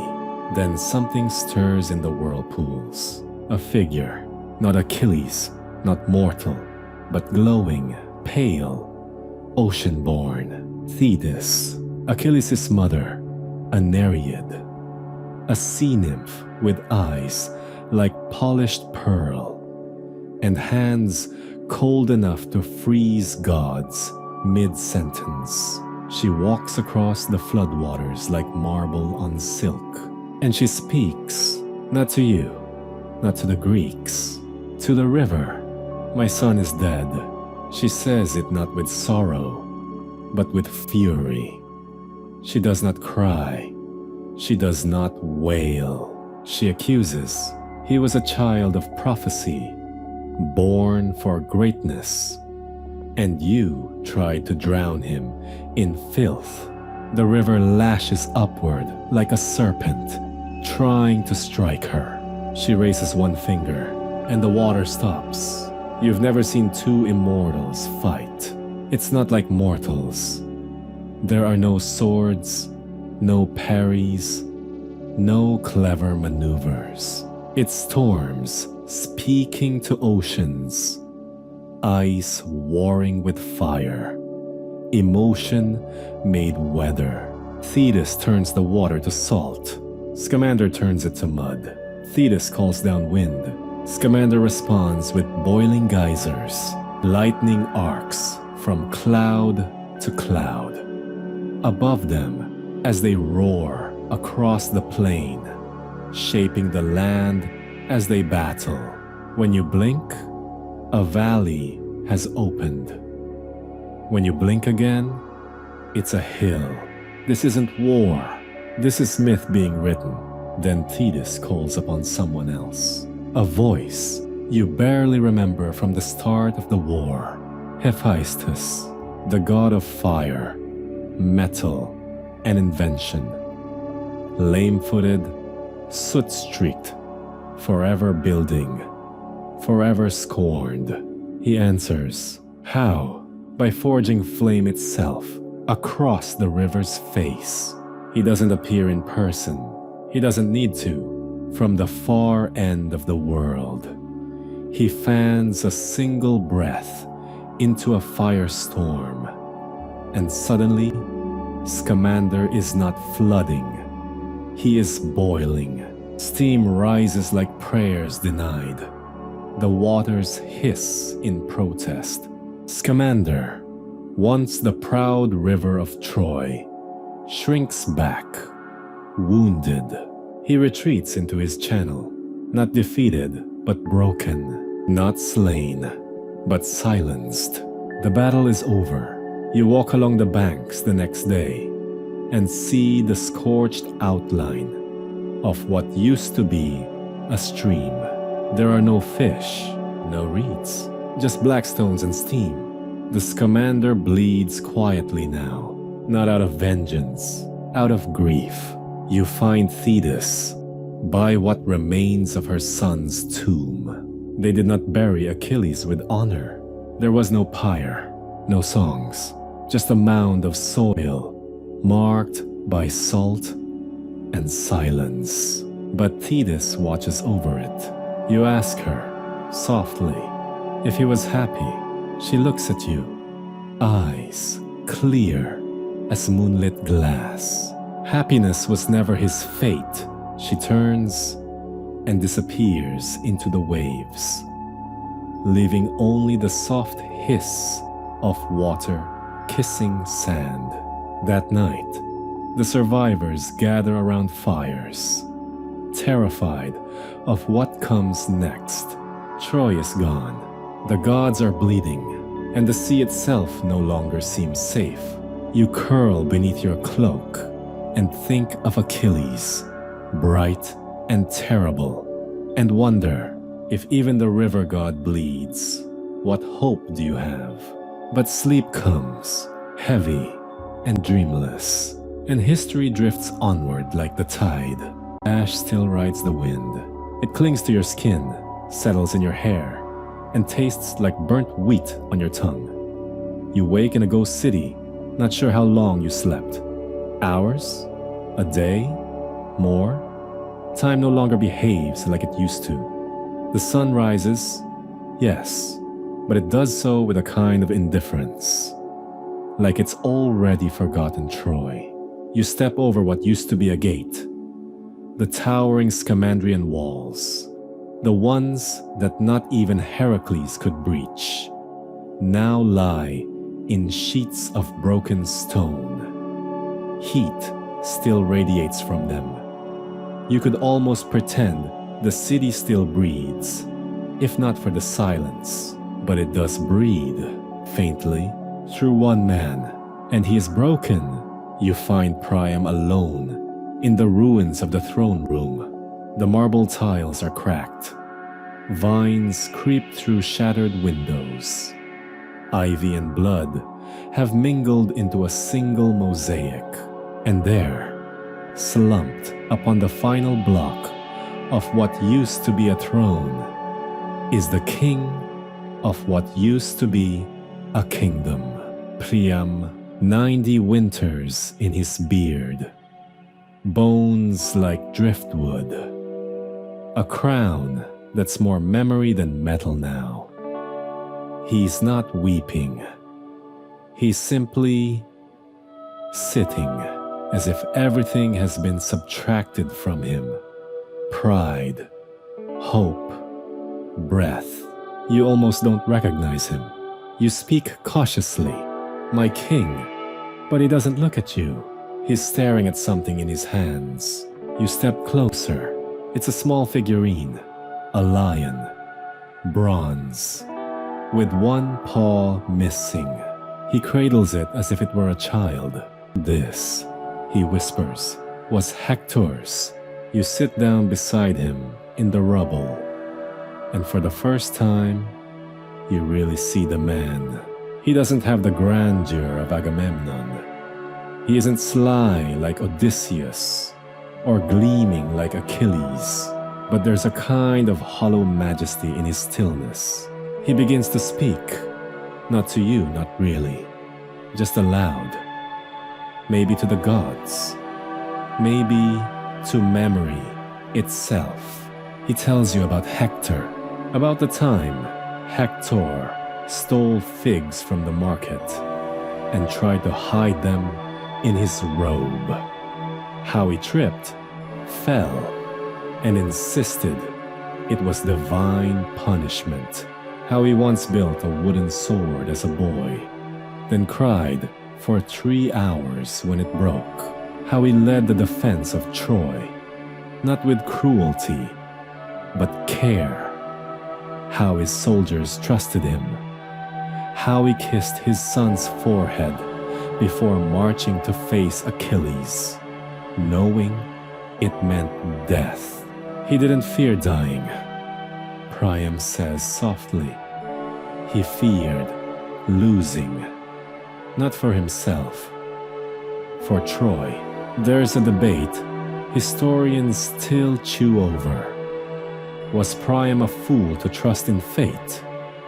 Or was he simply a man who refused to abandon hope? You don't ask that now. Not here, not in the heart of the wreckage. Instead, you ask him what will become of Troy. He chuckles, thin and dry, like dust slipping through fingers. Troy lives, he murmurs, so long as someone remembers her. Even ruins are a kind of memory. He reaches up with a trembling hand and touches the edge of the throne stone. This used to be ivory. Now it's just rock. But I still remember the lion carvings, the scent of cedar, the echo of sandals in the corridor. He closes his eyes, and that is Troy's breath. You stay with him through the night. The stars are bright again, too bright, somehow. Like the gods are watching, but saying nothing. Priam doesn't sleep. Instead, he talks. He tells you about Paris, how he was always spoiled, always favored, how the gods had cursed him from the cradle, and Priam ignored every omen. He talks about Cassandra, his daughter cursed with truth. No one would believe. How she screamed and clawed and cried about the horse. And no one listened. He talks about Hecuba, his queen, last seen trying to protect the children with a cooking knife. She wasn't a queen in that moment, he says. She was a mother, and I was a coward. At dawn, you see smoke in the distance, not from Troy, from the Greek camp. They're burning offerings, loading ships. The siege is truly over now. The war that was supposed to last weeks ended up stretching over a decade. Thousands dead, a city flattened, heroes turned to ash. And yet, you feel no triumph, no clarity, only that strange ache that follows grief too large to name. You help Priam to his feet. He doesn't protest. Step by step, the old man walks to the city gates. Well, what's left of them? He picks up a single stone, round and smooth, and sets it down carefully. Then another, and another. What are you doing? You ask. He smiles, starting again. There's a story you've heard whispered among sailors and traders, that from the ashes of Troy, other cities were born, that survivors scattered like embers, settling in foreign lands, that one group, led by a man named Aeneas, carried the flame west to a place that would one day become Rome. Historians still argue whether these tales are myth or migration. But when you watch Priam laying stones with hands weathered by kingship and sorrow, you start to think myth and truth aren't enemies. They're brothers tied by loss and love. As the morning sun climbs higher, a single hawk circles above the broken towers. Priam watches it with squinted eyes. Do you know, he says, once the hawk was sacred to Apollo, a messenger. You nod. I wonder, he says, voice barely a breath, if he's sending a message today or receiving one. You don't know how to answer, so you just watch, The birds spiral higher and higher into the blue, a speck against eternity. Priam doesn't live much longer. The Greeks find him before they leave, and some say he's slain in cold blood. Others say he died the way he lived, seated on stone, head high, heart already elsewhere. But you remember him here, among the rubble, giving Troy one last breath. And you wonder if all kings go this way, not in battle, not in glory, but in the quiet, with a stone in their hands and a memory on their lips. The day you leave Troy, you look back one last time. It's just smoke now, but in the curl of it, in the shimmer of heat and dust, you swear you see the outline of towers, of temples, of a boy with a fig in his robe, grinning through lies. And for 1 second, Troy still lives. The sea is in your ears now, salt on your lips, gulls circling above, mocking and eternal. You've left Troy behind. Its ruins, its ghosts, its breath. The Greeks are packing up. Not all, of course. Some linger to loot or to burn what's left, like war wasn't enough. But for most, the time has come. Home is calling, even if they can't quite remember what it looks like. You're walking among them now, these tired gods of war. Heroes with dented armor and sunburnt faces. They limp, they spit, they grumble. You'd expect celebration, wine-soaked songs, maybe a sacrifice or two to Poseidon for the journey. But there's only silence, 10 years of blood, and no one knows what to do with peace. Agamemnon is barking orders by the beach, trying to get his ships sorted. Odysseus is tying knots with a haunted look, already half dreading the storms and monsters he doesn't know are coming. And Achilles, well, Achilles isn't here. His pyre still smolders inland. You can almost smell it on the breeze. Burnt olive wood, singed laurel leaves, and the oily sweetness of rich fat. The pyre was massive. You remember it vividly, 12 feet high, stacked with treasures, shields, and slaughtered Trojan prisoners. Not your favorite part. A funeral fit for a demigod. And as the flames reached for the gods, someone whispered that he wasn't really dead, that Achilles had never been mortal to begin with, that he'd return. You don't believe them, but you understand why they hope. Patroclus's ashes were already waiting. They'd been stored in a golden urn, polished and tear-slicked.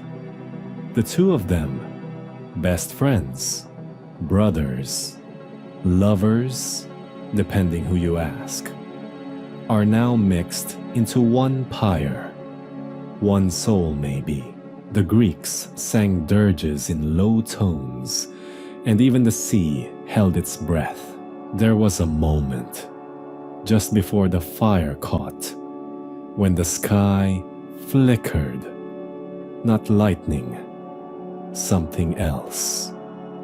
Like Zeus flinched. You remember that?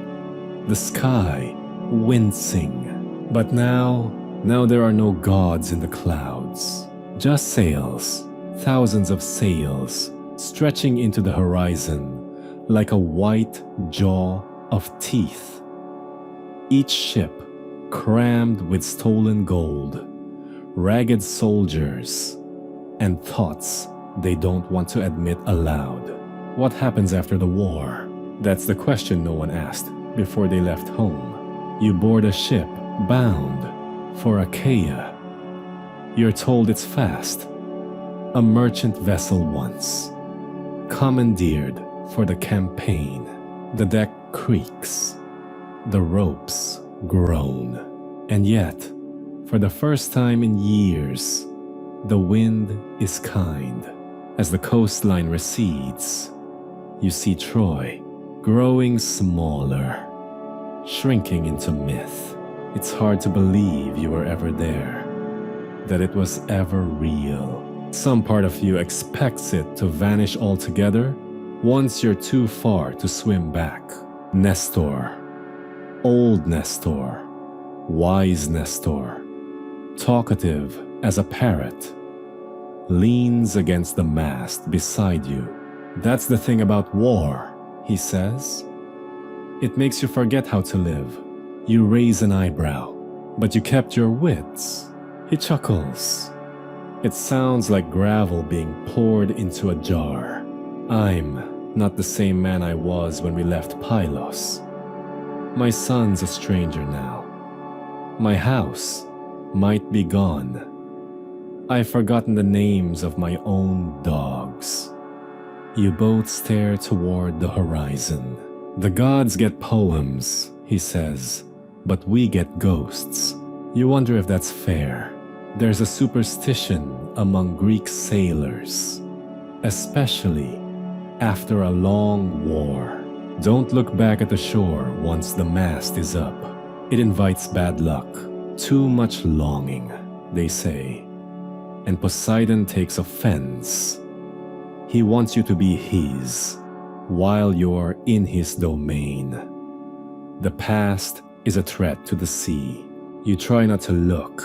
You fail. Troy's outline, just for a moment, glows gold in the morning haze, like she's saying goodbye. Or maybe, remember me. As days roll by, the ship becomes a world.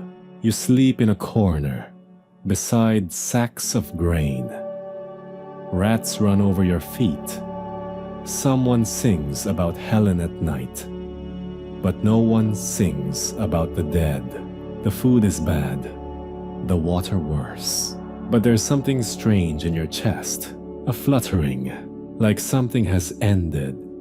Yes, but also something is beginning. One afternoon, a boy climbs up the rigging with a toy sword and screams, "I'm Achilles!" Everyone groans. The kid's probably 12. He's missing 2 teeth and has sea legs stronger than some soldiers. He grins and strikes a pose. A sailor spits overboard. "You're no Achilles," he mutters. The boy doesn't miss a beat. "I will be, when I grow up." You glance at the horizon. "Hope," you say softly. The boy hears you. "No, glory." You let him have that, even if you know what glory costs. The strangest part of the voyage, you start dreaming of Hector, not Achilles. Hector. He walks through your dreams, always carrying his shield, always walking away from you, toward fire, toward gates, toward doom. Once he turns. "You are watching," he says. You nod. "I saw you." You wake up shaking. The Greeks aren't talking about what happens next. Not really. Agamemnon's bringing back Cassandra. Yes, that Cassandra, the prophetess, who knows how this ends, and whom no one believes. His wife won't like that. You overhear the rowers whispering. Menelaus is dragging Helen home. She looks more statue than woman now. Hair perfect. Eyes empty. You wonder if anyone even remembers what she wants. Odysseus, he just stares at the waves. He's silent too long to be trusted. One morning, dolphins follow your ship, dozens of them, leaping in graceful arcs. beside you, like the sea itself is trying to remember how to smile. You watch, arms on the rail, sun on your back, and for a brief moment, just one, you forget the war, the death, the city, even Achilles. All that matters is the rhythm of waves, the gleam of slick fins, and the way the wind doesn't taste like ash anymore. You close your eyes. The sea hums. The gods are quiet, but they are listening. Later that night, lightning flashes across the sky. Not angry, more like a nod. Zeus saying, "You're almost home." And yet, part of you wonders if home will ever feel like home again. You left as a soldier. You return a witness. And nothing will ever quite fit right. But for now, you sleep beneath the sails. Let the wind carry you. Let the sea decide what comes next. Because Troy is behind you. But the story is far from over. You know that. You feel it. Like a storm, gathering far beyond the edge of the map. A storm called Aftermath. And you're sailing straight into it. Not yours. Not yet. But it's thick in the water. Red tendrils curling through the current like ink in wine. The Scamander, the river god himself, is boiling with wrath. You can feel it. The ground trembles with each pulse of his flow. Birds shriek and vanish. The reeds whisper curses you can't quite catch. It's late afternoon, but the sky hangs heavy and bronze, as if Troy itself is holding its breath. You're near the riverbank, near where the flat plain meets the mud, and reeds and shattered spears. And there, in the middle of the water, two men circle one another. This is not a skirmish, not a brawl. This is a duel, and the whole war is watching. One is Hector, breaker of horses, Trojan prince, son of Priam. His bronze helm glints in the strange light, and sweat streaks down his cheeks. You know that he has not slept. He barely eats. Troy leans on him like a dying man on a crutch. The other is not Achilles, not yet. This is Ajax, greater Ajax, Telamonian Ajax, a mountain of a man, shoulders broad as oxen, shield massive as a chariot wheel. His sword glints wet. His teeth are clenched. They fought before, these two. Once. Remember, back when duels still had rules. When heralds stood between warriors and gods hadn't yet picked sides. But that was before Patroclus died. Before Hector took Achilles' armor. Before rage bled into madness. Now, there are no heralds. Only vengeance. The duel begins without signal, just a thunderous crack. As Ajax lunges forward, shield first, like a battering ram. Hector parries, sliding sideways, driving his spear low. It sings past Ajax's thigh. Blood sprays, but he doesn't flinch. He counters with a roar, slashing toward Hector's ribs. The blade strikes bronze, deflects. They circle again. The Scamander groans. You wonder, can a god bleed? Because if he can, this is how it starts. Behind you, the Greeks are still. They've formed a rough semicircle along the bank. Odysseus, Diomedes, even Menelaus. Each warrior silent, heads tilted, breath caught in their chests. Across the water, the Trojans line the opposite bank. You can see Priam, frail and trembling, and Paris, shadow-eyed, holding a bow he doesn't dare raise. They all know what this is. This is the river's toll. The duel stretches on. Minutes? An hour? You lose track of time as bronze clashes against bronze. Flesh tears. Helmets crack. Dust and river mist hang in the air like smoke. Then Ajax stumbles. Just a second, one misstep.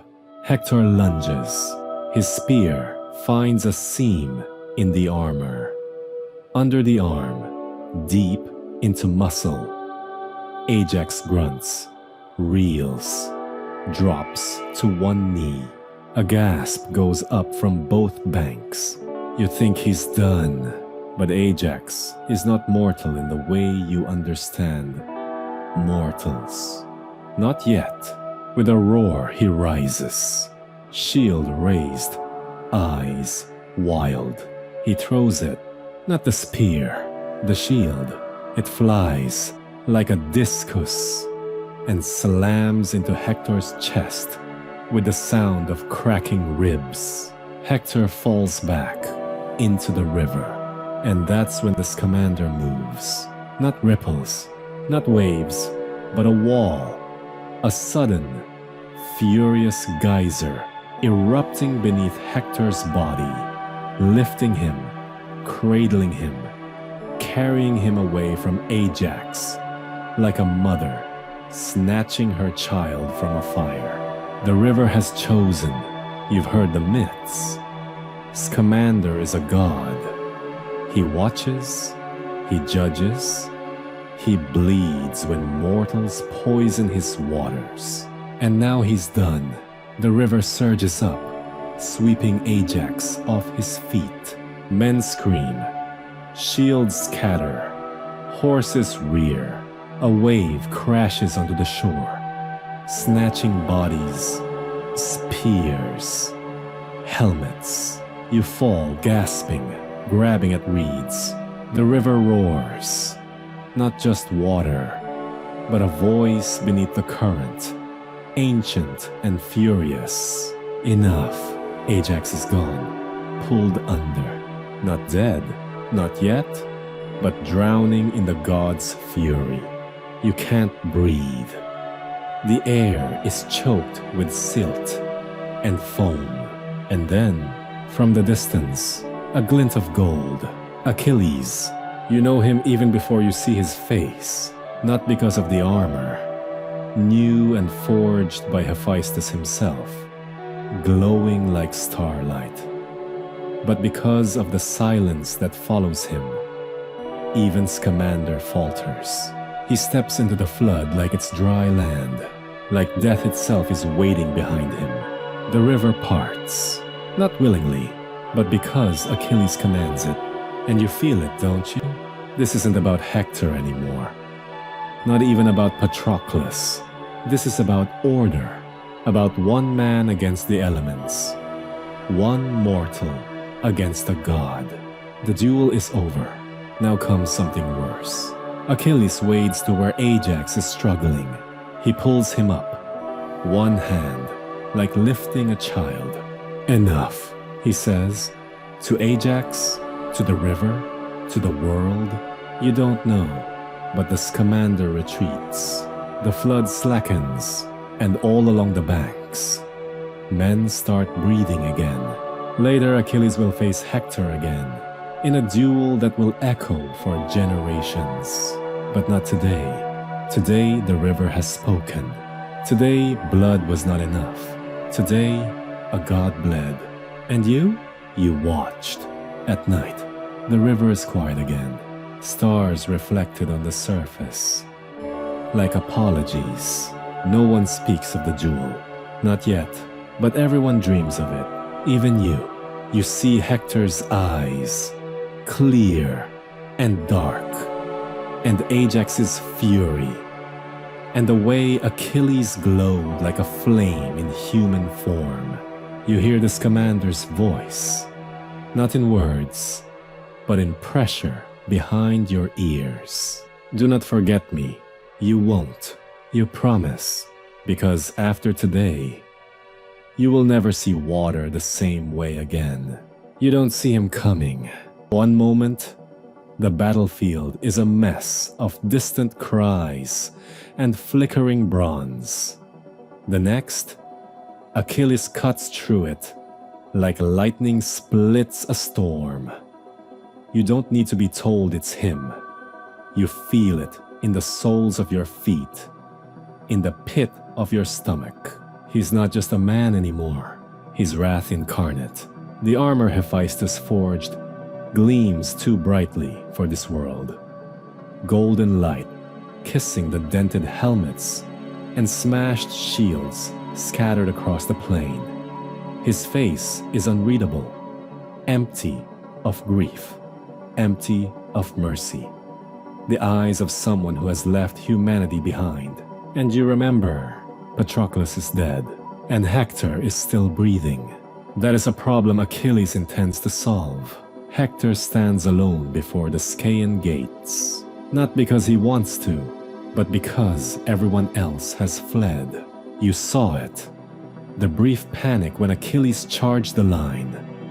The way Trojan soldiers dropped their weapons and scattered like crows. Even Paris disappeared into the shadows of the wall. Bow lowered, hands shaking. Only Hector remains. He doesn't move. He doesn't call out. He just watches Achilles come. And gods, it's like watching a mountain collapse. The earth trembles beneath each of Achilles' steps. You can barely breathe as the dust swirls around you, hot and bitter. You shift behind a broken cart, holding your breath. You should not be here. No one should. But you can't look away. This is the moment, the end of everything. The duel of legends. They speak no words, not at first. Only when Achilles is 10 paces away does Hector finally say, "I wronged you." He means the armor. He means the body. He means Patroclus. But Achilles doesn't reply. His silence says enough. There is no forgiveness. They move at the same time. Hector throws his spear. It sings through the air, true and sharp. But Achilles isn't there. He sidesteps like a god, born of wind and vengeance. The spear flies past, clatters against the stones. Hector reaches for another, but there isn't one. And Achilles is already on him. There's no grace in the fight, only savagery, no heroic flourish, no pretty footwork. It's two bodies crashing, one determined to end, the other desperate to delay. Hector lands a blow. Achilles' cheek splits. Blood smears across his golden jaw, but it doesn't slow him. Achilles drives his spear through Hector's collar, right above the heart. A clean wound, deadly and final. Hector crumples. You swear, for a heartbeat. The whole battlefield stops breathing. Even the wind halts, unsure if it's allowed to mourn. Achilles kneels, not out of reverence. He slices the leather from Hector's sandals, then drives a tongue through the slits in the prince's heels. You don't realize what he's doing until it's done. He ties the body to his chariot. Wait, you whisper. You don't mean to speak, but it slips out like breath. Achilles doesn't hear, or maybe he does, and he simply doesn't care. He mounts his chariot and rides. You will never forget the sound, the corpse dragging through the dust, bouncing against stones, smearing blood and dirt across the battlefield. The Greeks cheer, not all of them. But enough. You flinch. Because Hector was not just a warrior. He was a father, a son, a husband, and now he is a spectacle. You follow the chariot at a distance, drawn by the horror, by the wrongness. Across the plain, Achilles rides, Hector's body bouncing and twisting behind him. The dust coats his face. The blood mats his hair. But Achilles does not look back. He is not done. Night falls. He returns to camp, not home. Achilles has no home anymore. He circles Patroclus' grave mound 3 times with the corpse still tethered, then leaves it there to rot in the sun, to be seen, to be remembered. Inside his tent, he sits alone, silent. The rage has not faded. If anything, it simmers hotter. Killing Hector didn't satisfy him. Dragging the body didn't cleanse him. Nothing will. You realize this now. This isn't grief anymore. It's torment. Achilles is lost. Historians still argue whether this moment, this dragging of Hector, was a calculated insult or a madness-fueled blur of revenge. Some say Achilles meant to shame Troy. Others believe he was simply broken, that the death of Patroclus unmade him. You don't need scrolls or debates. You were there. You saw the look in his eyes. There was nothing left but fire. Later the gods will intervene. Thetis will whisper in her son's ear. Hermes will sneak into the Greek camp, and old King Priam, trembling, barefoot, will kiss the hand that killed his son. But not yet. Tonight, the body still lies in the dust, and Achilles does not sleep. You do, eventually, not because you want to, but because your body forces you, even in dreams. You see the streak of blood across the plain, even in dreams.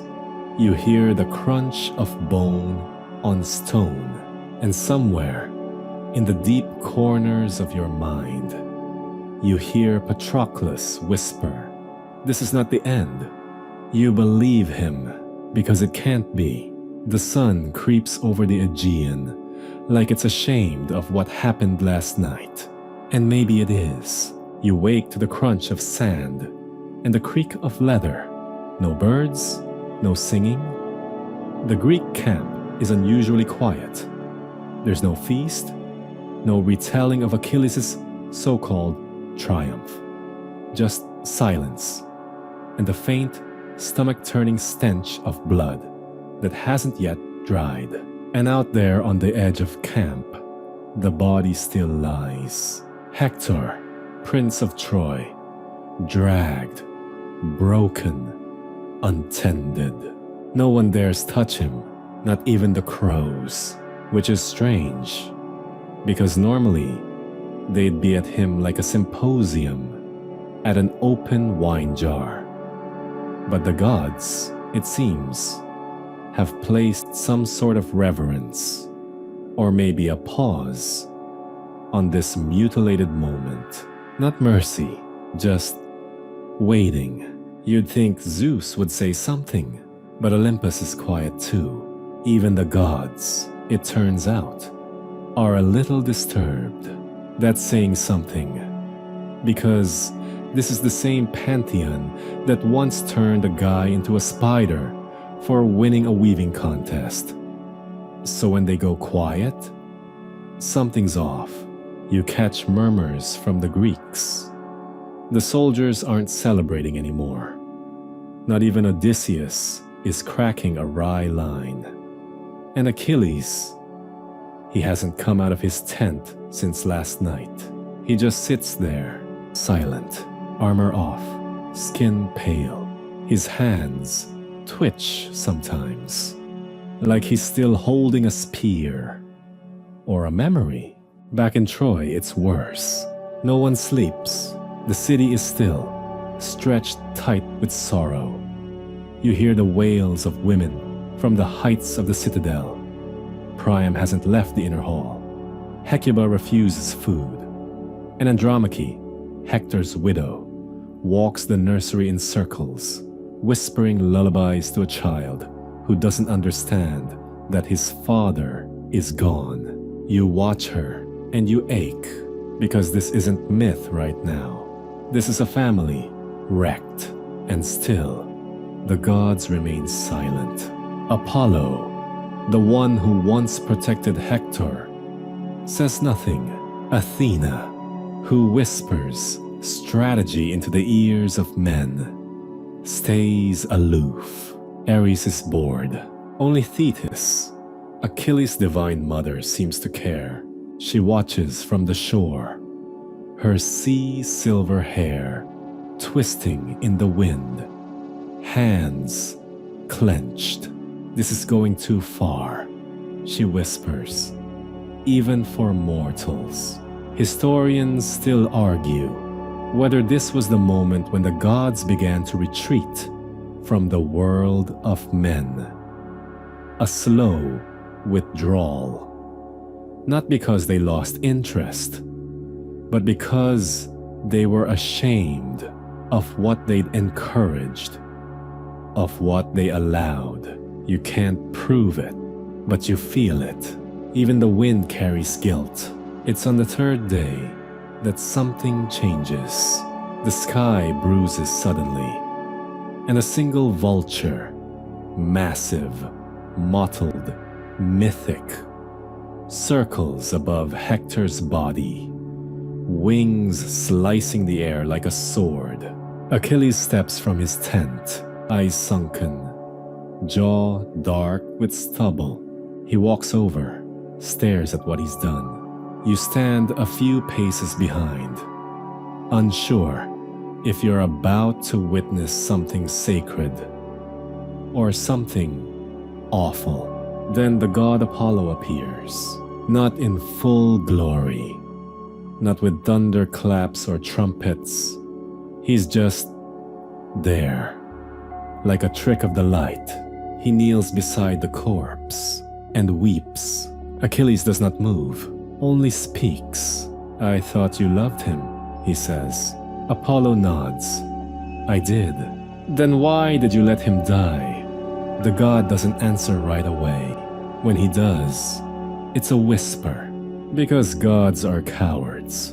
That's the last you see of Apollo for a while. He vanishes like a breeze through olive branches. Achilles doesn't cry. He doesn't scream.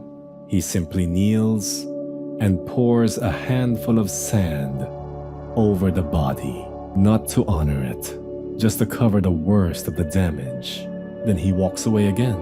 The chariot remains blood-slicked.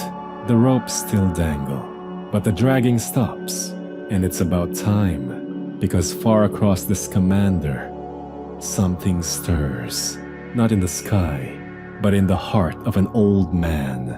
Priam has had enough. He's waited 3 days. He's watched the sun rise and set without a son to bury. And in that time, something unthinkable has taken root. He's going to the Greek camp, alone, to beg. You catch whispers of it before it happens. The seers frown. The guards pale. Even Paris looks up from his perch and mutters, "He can't possibly." But Priam is already descending the citadel, barefoot, robe torn, a bag of gold in his arms. It said Hermes, god of travelers and thieves, takes pity. He cloaks Priam in divine shadow, leads him safely through the camp. You see nothing but a breeze, a shimmer, a scent of pine. But later, you'll hear what happened in the tent, and you won't believe it. Inside, Achilles rises as the old man enters. Priam doesn't kneel. Not yet. He opens with a line no one expected. He says, "I have done what no man on earth has done. I kiss the hand of the man who killed my son." Achilles flinches, not visibly, but his whole soul seems to pull backward, and that, finally, is what breaks him. He weeps, not just a few tears. He sobs like a child, for Patroclus, for Hector, for himself. Priam doesn't speak. He lets him grieve. Then quietly, Achilles nods. He'll return the body. He'll call off the war for a few days. He'll give Hector the funeral rites he deserves. Not because it's honorable, but because it's enough. And above them both, the gods watch, silent still, but no longer absent, just exhausted, like parents whose children have gone too far. They say nothing, they do nothing, because they don't know what's right anymore. And maybe that's the moment you realize even the divine are lost. You barely sleep that night, not because of fear or the endless grief that hangs like smoke over the camp, but because of the sound, a strange rhythmic thumping, soft, wet, methodical. It's the sound of Achilles washing Hector's body. You wake and you follow the low, haunted beat. The camp is quiet, as if even the tents are holding their breath. You move past the outer fires and past the Myrmidons, who stand with heads bowed. There he is, the slayer, the son of a goddess, kneeling in the moonlight beside the broken body of his most worthy enemy. Water glimmers in bronze basins. His hands are red and shaking, and kneeling opposite him, there's Priam. No armor, no crown, just a father, helping wordlessly. Together, the two men, one who lost a son, one who lost himself, begin the strangest act of peace you've ever seen. The water is red at first, then pink, then clear. Achilles holds a sponge in one hand and cups water with the other. Priam cradles Hector's skull as gently as if the boy were still breathing. Not once do they speak, because what could they say? There's nothing poetic here. No grand speeches. No gods will remember these moments. Just muscle, silence, and sorrow, and the scent of myrrh. The body had been ravaged, of course, but you notice something strange. Where Achilles had dragged Hector's corpse 3 days ago, now the skin is mostly intact. You remember, Apollo swore he would protect Hector's flesh, even in death. Looks like the sun god kept his word. You also notice Achilles' hands are blistered from the ropes. The guilt has turned his skin raw. They move in a rhythm. One pours water, the other lifts a limb, then wrap, then tie, then press more myrrh into the wound. It's an ancient act, older than war, older than kings, preparing the dead for their journey. It's almost dawn by the time they finish. And finally, Achilles speaks. "He was the best of you," he murmurs. Priam looks up. "And you were the worst of us." Neither smile, but something lifts, as if naming the truth, lets it float away just a little. And now comes the moment that will be sung about centuries from now. Though historians still argue whether it happened exactly like this. They say Achilles kneels and takes Priam's hand. "I had a father once," he says. And Priam, voice dry as papyrus, replies, "I still have a son." They say they sit together for hours. Two men who should hate one another, letting their grief twist together like two vines growing from opposite ends of the same grave. It's not myth anymore. It's not glory. It's just real. And in that tent, for a moment, the war ends. not with a treaty, but with tears. Achilles doesn't return the body with ceremony. He doesn't march out with fanfare or demand tribute. He helps lift Hector onto the funeral cart, wraps the cloth over his face, then turns and walks away. That's it. No drama. No remember me speech. Just silence. You follow the cart as it leaves the Greek camp. Hermes walks beside it, unseen by most. But you catch a flicker of divine silver in the corner of your eye. The Trojans at the gate don't cheer when they see it coming. They fall to their knees and weep. The procession winds through Troy. Hecuba collapses at the steps. Andromache, clutching her child, doesn't make a sound, but her face is more shattered than any statue you've ever seen. Even Paris lowers his bow. He disappears into the palace without a word. Perhaps for the first time in his life, he feels small. They place Hector on a marble slab in the center of the square. The priests begin their rites. Flames are lit, and that night, the entire city stands as one, watching as the greatest son of Troy is returned to the dust. You expect anger. You expect someone to yell vengeance. But instead, you hear music, low, mournful, made of flutes and bones. Not a song of glory, a song of goodbye. 12 days of mourning. 12. That's the truce Achilles granted. During that time, there's no fighting, no arrows, no raids, just silence. Even the gods keep their distance. Maybe they're ashamed, or maybe they're curious to see what mortals will do when left alone with grief. You wander the city. It doesn't feel like Troy anymore. It feels like a family waiting at the bedside of a dying parent. No one says it, but everyone knows. This is the beginning of the end. In the palace courtyard, Priam sits with the women of the household, not speaking, just listening. He watches his grandson crawl through Hector's old sandals and doesn't smile.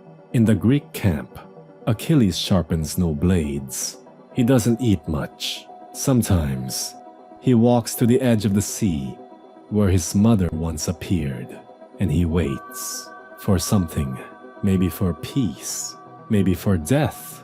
There's a story, a fringe one, from a half-burned scroll in a ruined temple that claims Achilles began building a tomb for Hector during the truce. Not just a burial mound, a real tomb with marble lions and a golden door. Some say he intended to be buried there too, as if even in death, the two would stay locked in their final dance.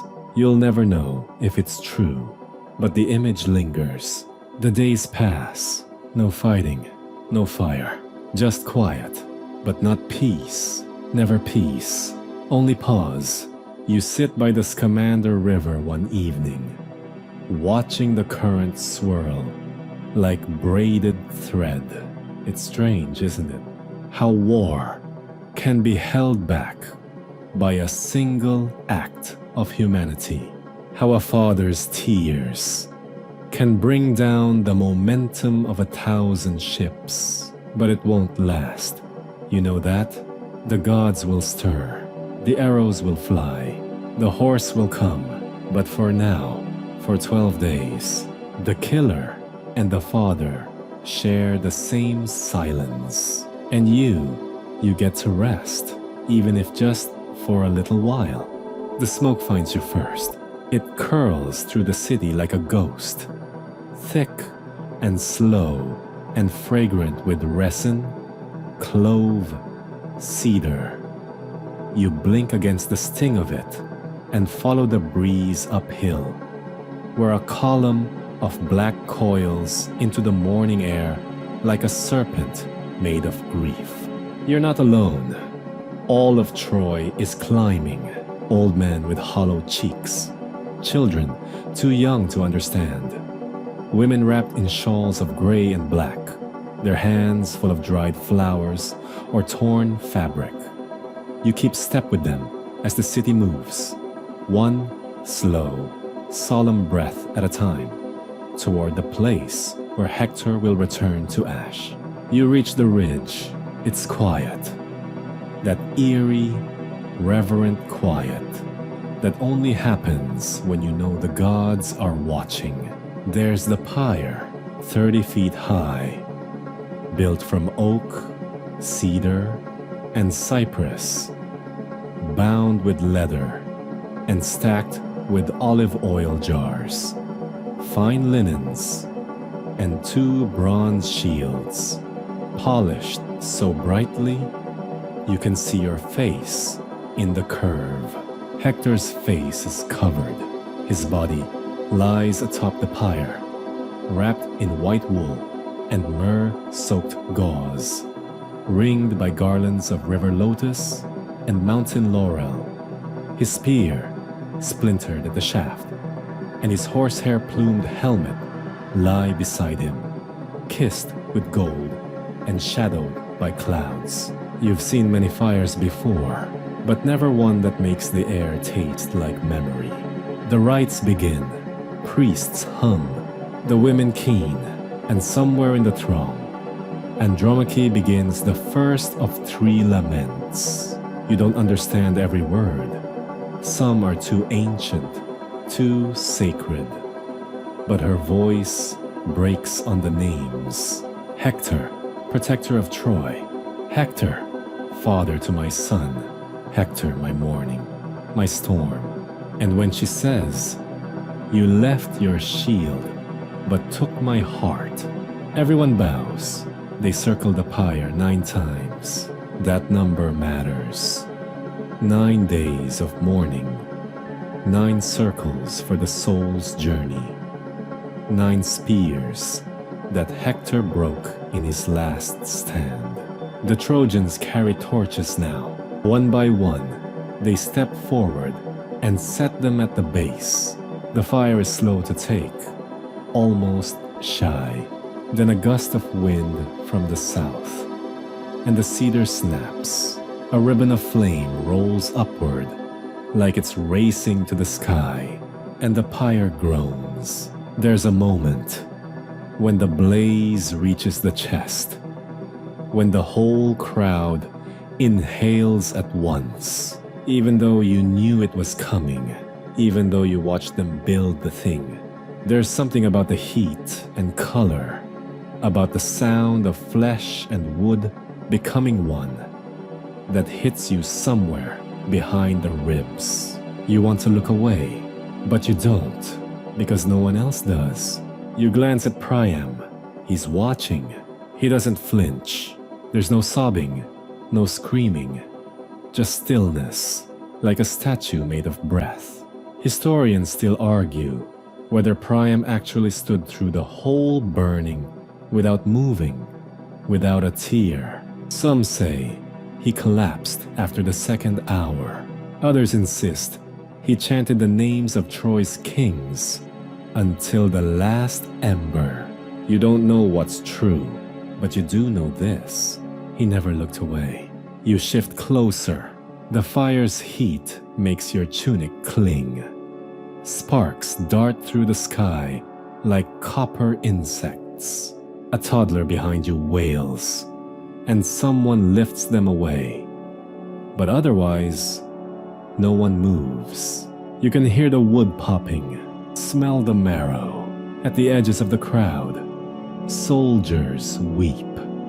Not because they lost a commander, but because they remembered what it's like to be human. Later, much later, the flames die low. What's left glows like a bed of molten coins. The priests step forward again, this time with long-handled bronze rakes. They stir the ash, draw it into shallow mounds, and sort out the fragments that remain. a femur, part of a rib cage, the crest of the helmet, now melted down to slag. You expect them to store the ashes in an urn, but no. Instead, they scatter them right there on the hill, so the wind can carry Hector across the city he died for. That's when you see something unexpected. Achilles, standing far from the crowd, not in armor, not in shadow, just standing, watching. He doesn't approach the pyre, doesn't speak to Priam. He just stays until the last flicker dies out, and then turns and walks away. The next morning, Troy feels lighter, not healed, never that, but less cracked. Children play again in the alleys, carefully, like they're not sure it's allowed. Merchants hang their wares, and the bakers risk firing their ovens for the first time in days. But the palace stays quiet. You drift back to the ridge. What's left of the pyre is now just char and bone dust, a few burnt laurel wreaths, and the faintest shimmer of gold, where the flames couldn't quite devour it. They say Hector's spirit lingers there, that if you come at dawn and whisper his name, the wind will answer. You try, but it's just wind. That night, you dream of horses, of one massive, hollow, silent thing, waiting, watching, but you're not there yet. Right now, the city dreams of its lost son, and the gods, those fickle, absent beings, say nothing. Because what would they say? They started this war, and they can't end it. You remember that weird tidbit you overheard from a scribe near the temple ruins. He said that Hector was once offered a chance to end the war early if he gave up Helen himself, alone, and turned Paris into the Greeks. He refused, said Troy's shame would be worse than its ruin. Was it true? No one agrees, but you hope it was. It would make the fire mean something more. You sit by the ashes and wait, not for Hector to rise, not for the gods to change their minds, but for the next spark. Because this war's not done, not even close, but for a few moments, just a few, everything stood still, everything burned clean, and even in death, Hector brought peace. You don't see it arrive, not exactly. You wake to murmurs, to the steady hum of disbelief echoing through Troy's stone veins. Someone runs past your window shouting, "They're gone!" Another voice, closer, older, calls back, "And they left a gift." You pull on your tunic, feet bare against the cold marble, and follow the sound of stunned awe. You join the tide of citizens moving toward the western gate, where the sunrise strikes the walls in pink and gold. The dust still hangs in the air, kicked up from thousands of sandals scuffing the path. Children climb walls to get a better view. A dog whines at the edge of the crowd. You push through, heart doing a weird hiccup when you see it. The Greeks are gone. Their tents, empty. Their banners, torn down. The ships, nowhere in sight. Not even sails on the horizon. Just a smoking black scar in the earth where the camp used to be. And right outside the gate stands the strangest thing you've ever seen. It's massive, taller than the battlements, wider than a grain store, built from timber, dark as blood, and gleaming like it was polished by the gods themselves. A horse, not a real one, obviously. A statue, a sculpture, an offering? You're not sure, but it stands proud and defiant. Its wooden mane combed back like a crest, its nostrils flared, its legs strong and silent and hollow. You know that immediately. You don't even need to knock on it. The shape, the seams, the size. It's a shell, a vessel. Troy stares, Troy whispers, Troy wonders. And at the front of it all, Priam stands barefoot in the dust, frowning like a man who's read this script before. Here's your historical fun fact of the day. Ancient siege warfare wasn't usually subtle. It was fire, starvation, ladders, blood. But what happened outside Troy that day? That was theater, and nobody really agrees who wrote the script. Was it Odysseus? Probably. The guy was a walking lie, wrapped in a riddle, dipped in charm. But some say it was Epeius, the carpenter from Phocis. Others insist the idea came from Athena herself, whispered in a dream. Historians still argue whether the horse was even real, whether it was a statue at all, or just a metaphor the poets ran with, like calling a storm Zeus's fist. You don't care, because it's standing right there, and the Greeks are gone. Laocoon is the first to speak sense. He's a priest, a seer, technically, but also kind of a local wet blanket. He squints at the horse, then shouts, "This is a trick. Burn it." The crowd recoils. Burn a gift from the gods? Laocoon doesn't care. He strides up to the horse, grabs a spear, and hurls it into the side. The wood quivers. The whole thing groans, faintly, like it just swallowed a sigh. And for a heartbeat, you hear something, a whisper, a knock. No, must have been the wind, right? Then something terrifying happens. Two sea serpents, long as ships and red as rage, come slithering up from the surf. You've never seen anything like it. They move like boiling ropes, all scales and shrieks, and make straight for Laocoon and his sons. The priest has just enough time to scream before they coil around him and squeeze. The crowd panics, children cry, the serpents bite, tear, vanish into the sea, and Laocoon is no more. The people take this as a sign. The gods are angry. Someone whispers, "They punished him," says another. "He tried to destroy their gift." You look around, wild-eyed, trying to make sense of it. But the tide has turned.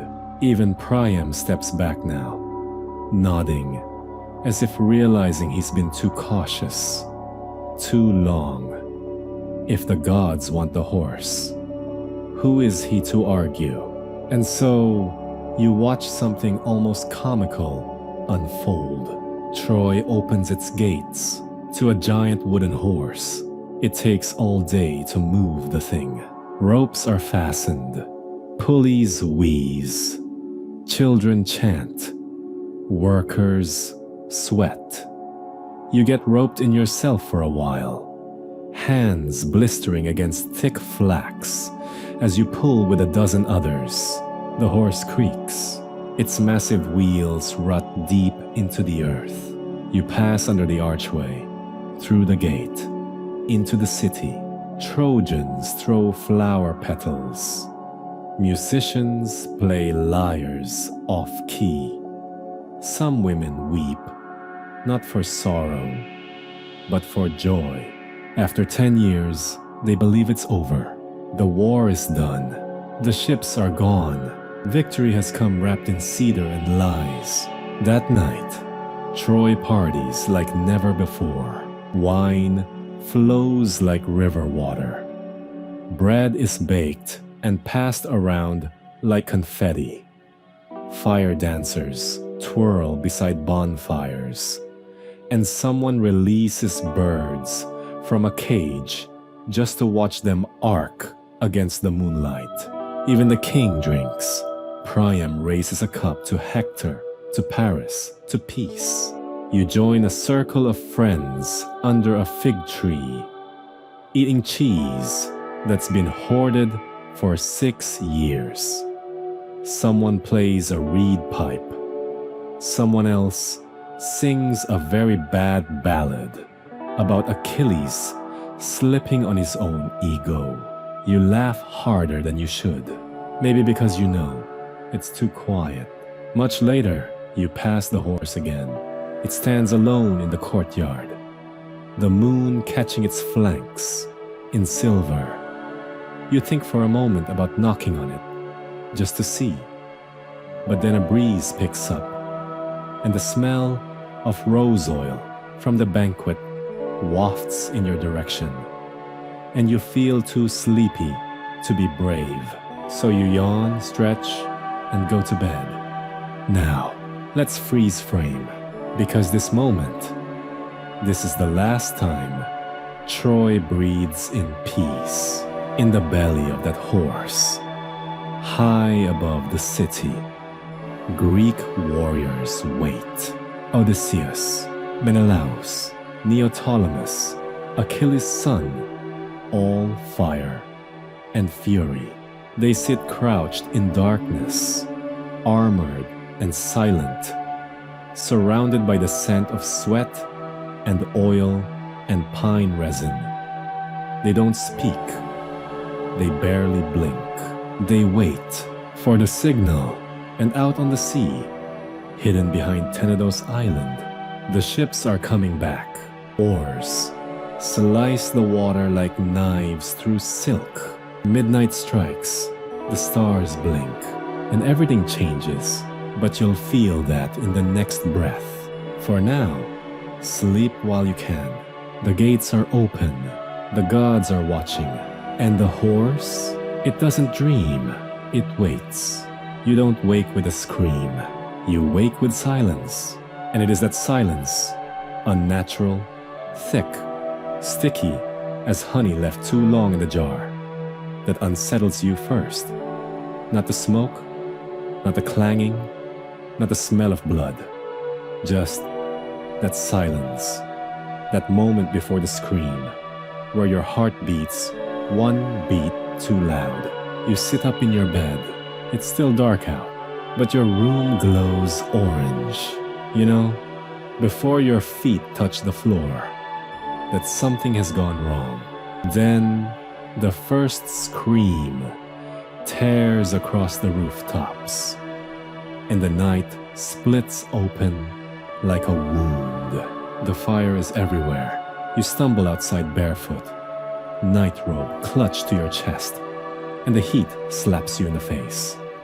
There are shadows running, no, fleeing, past you in all directions. A child in one arm, a satchel in the other, someone limping, someone bleeding. You turn in a circle and see it.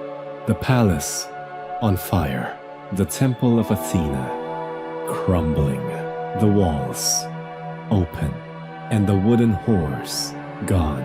Here's the thing, they waited. Odysseus and his men crammed into the belly of that cursed idol, waited in pitch black until the city went still, until the wine flowed too freely, and the guards on the towers slouched, heads heavy. Then they struck. The horse split open like a pomegranate, and warriors poured out like seeds. They opened the gates, and from the Black Sea Under a moon that refused to shine, the Greek ships returned. 10 years of war hadn't broken Troy, but one night of lies did. You don't know where to run. No one does. The streets twist and clog with smoke. Horses rear and scream. The fountains run dry or run red. You're not sure. The market stalls, once so familiar, are smashed. You catch sight of a friend. She's running with her sandals in her hand. And then she's gone, swallowed by the crowd. A man pushes past you with a sword, wild-eyed. You duck into an alley, a breath.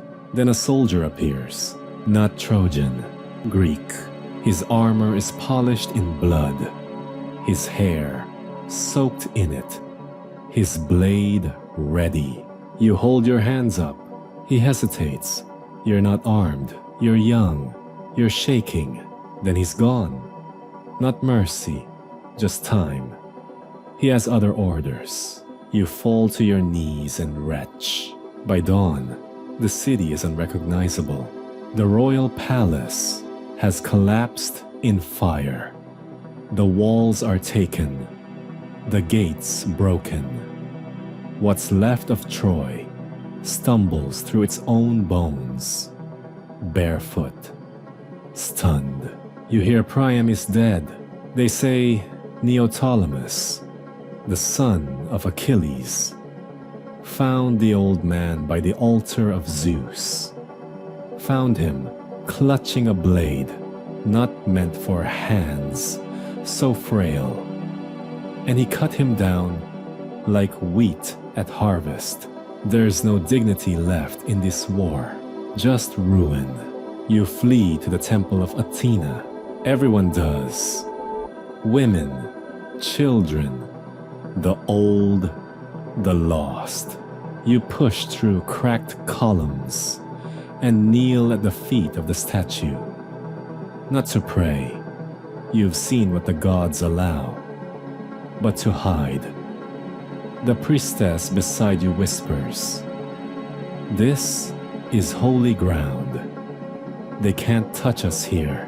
But even the gods have abandoned the city tonight. Menelaus arrives, not with rage, but cold purpose. His eyes scan the room until they fall on a single woman, tall, luminous, even in soot and ash, draped in white. Helen, and for one long breath, the world holds still. Here's your quirky historical debate. Did Menelaus kill Helen? Depends on who tells the tale. Homer says no, that when he saw her, his anger melted, that her beauty, undimmed by war, made him forget the 10 years of blood and grief. Other poets say he raised his sword, but dropped it mid-swing. Still others say she wasn't in Troy at all, that a phantom, a replica, stood in her place, while the real Helen was safe in Egypt the whole time. You don't know the truth, but you see Helen now, standing, calm, and you see Menelaus lower his sword. He doesn't strike, and somehow that feels more haunting than if he had. Odysseus marches through the flames with a strange look on his face. Not triumph, not quite. Exhaustion, maybe shame. You watch him pause before the temple, mutter a few words, and move on. You'll remember that the man who ended the war still couldn't meet the eyes of the gods. The sun climbs, and Troy bleeds in silence. You're in the public square now. It's packed with survivors, those who surrendered, those dragged here in chains. Greek soldiers patrol the perimeter.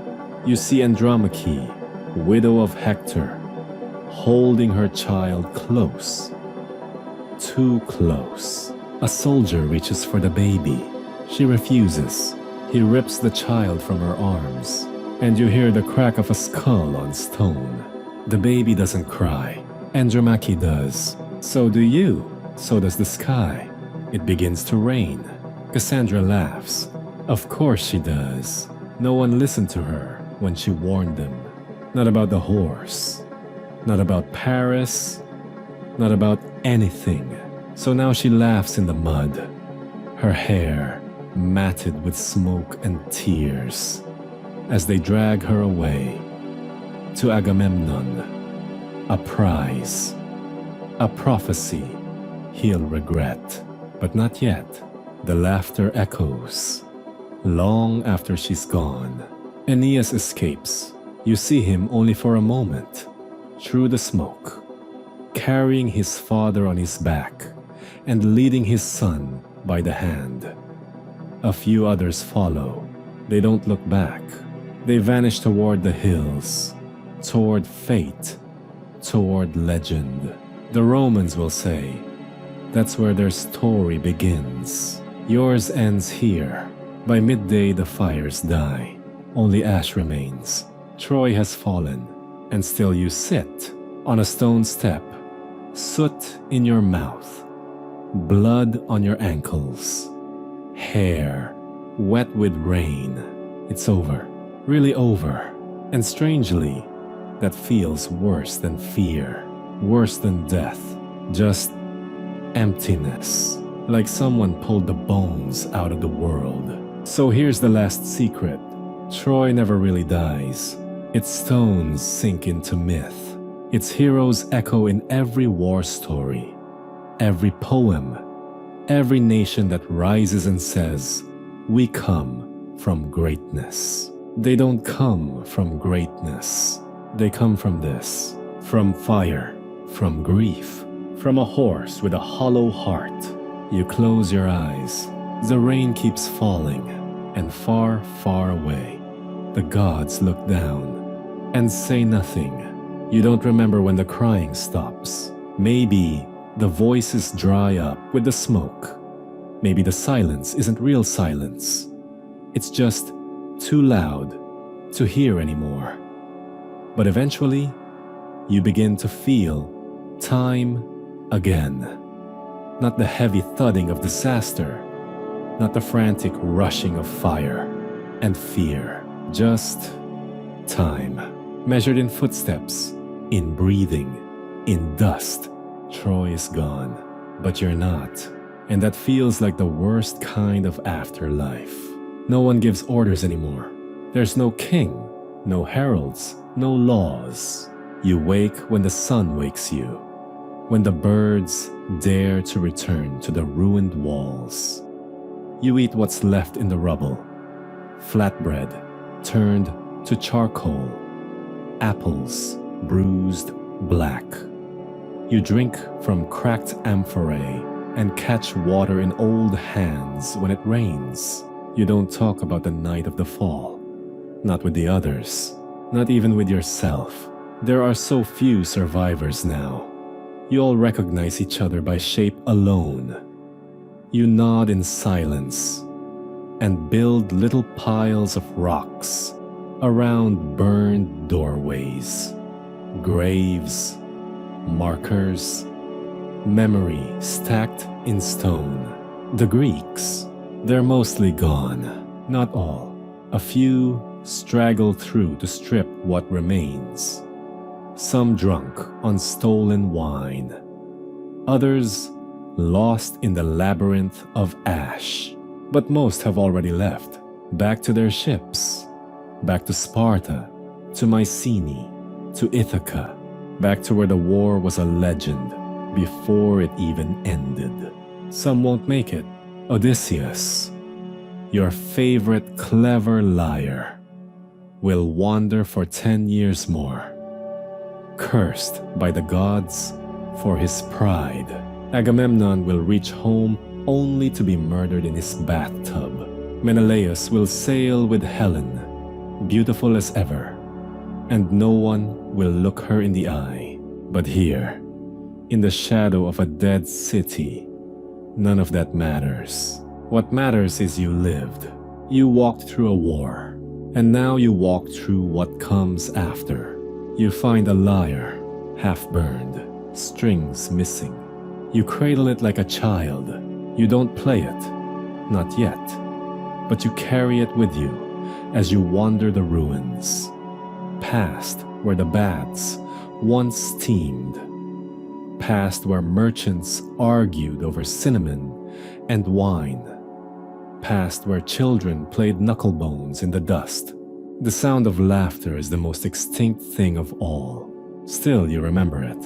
And that's the dangerous thing about memory. It never dies the way cities do. One night, sitting beside the wreckage of the great gates, someone tells a story. Their voice is quiet, raw. It's the story of Hector, how he rode alone against the sea of Greeks, how he fell, how Achilles dragged his body in the dust. You listen, and someone else adds a piece. How Andromache screamed from the walls, how the Trojans prayed, how the gods looked away. Another adds more. The stories start to braid into a song. That's how it begins. Not with a bard, not with parchment or lyre, but with you, with broken voices in the firelight, passing pieces of pain from mouth to mouth like bread. You don't have much left, but you have this, memory. And maybe that's what the Greeks couldn't steal. You start rebuilding, not the walls, not yet, but the little things. A hearth, cleared of rubble. A pot, mended with resin.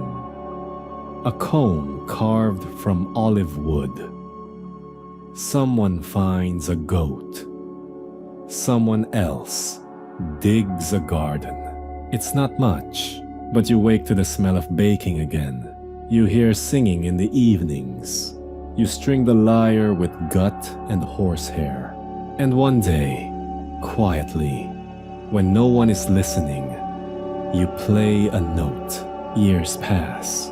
People begin to settle again. Not many, not enough to call it a city, but enough to keep the ashes warm. They don't call it Troy anymore.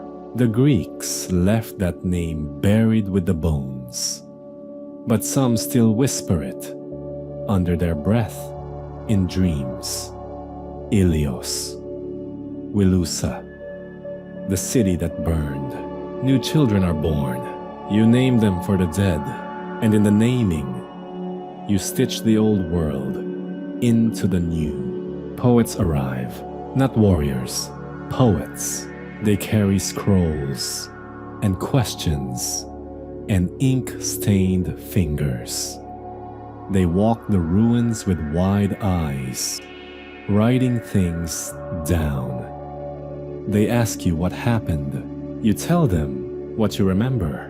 But here's the strange part. They don't write it down the way you say it. They add things. Gods, mostly. Lightning bolts, prophecies, monsters, curses, miracles. They say it's not lying. It's myth. A better kind of truth. You don't argue. Not really, but in your heart. You know the war was worse than any poem. Not because of how many died, but because of how many didn't need to. One poet, tall, blind, a little strange, asks you what song the city sang before it fell. You play it on your lyre. He listens, really listens, and then he leaves, humming the tune. You never see him again, but years later someone brings you a scroll. Iliad, it says. You read the first lines, sing muse of the wrath of Achilles. And you know, they remember the rage, the battles, the ships, the gods meddling like spoiled children. but they forget the scent of smoke in your hair, the silence of a temple desecrated, the hands you held after the walls fell. That's the thing about legacies. They change, the ash fades, but the song survives. You grow old, older than the ruins. Your hair turns silver. You teach the children to sing the songs. Not the ones the poets made, but the ones you lived. Songs about stubborn queens, and bread shared in basements, and the time someone laughed too loud during curfew and got away with it. Songs about holding hands in the dark and not letting go, not until morning. One spring, you sit on a hillside, looking down on the bones of Troy. Wildflowers have pushed through the cracks. The wind smells clean, and in the distance someone plays a lyre. Not well, but not badly either. You smile, because the city didn't die. Not really. It became something else. A warning, a lullaby, a story passed down in the dark. You close your eyes, not because you're tired, but because the sun is warm, and the past, for once, feels quiet. Not forgotten, just full, like a bowl finally set down, like a name whispered one last time before sleep. Troy burned, but you didn't. You sang, and the world, God's help it, listened.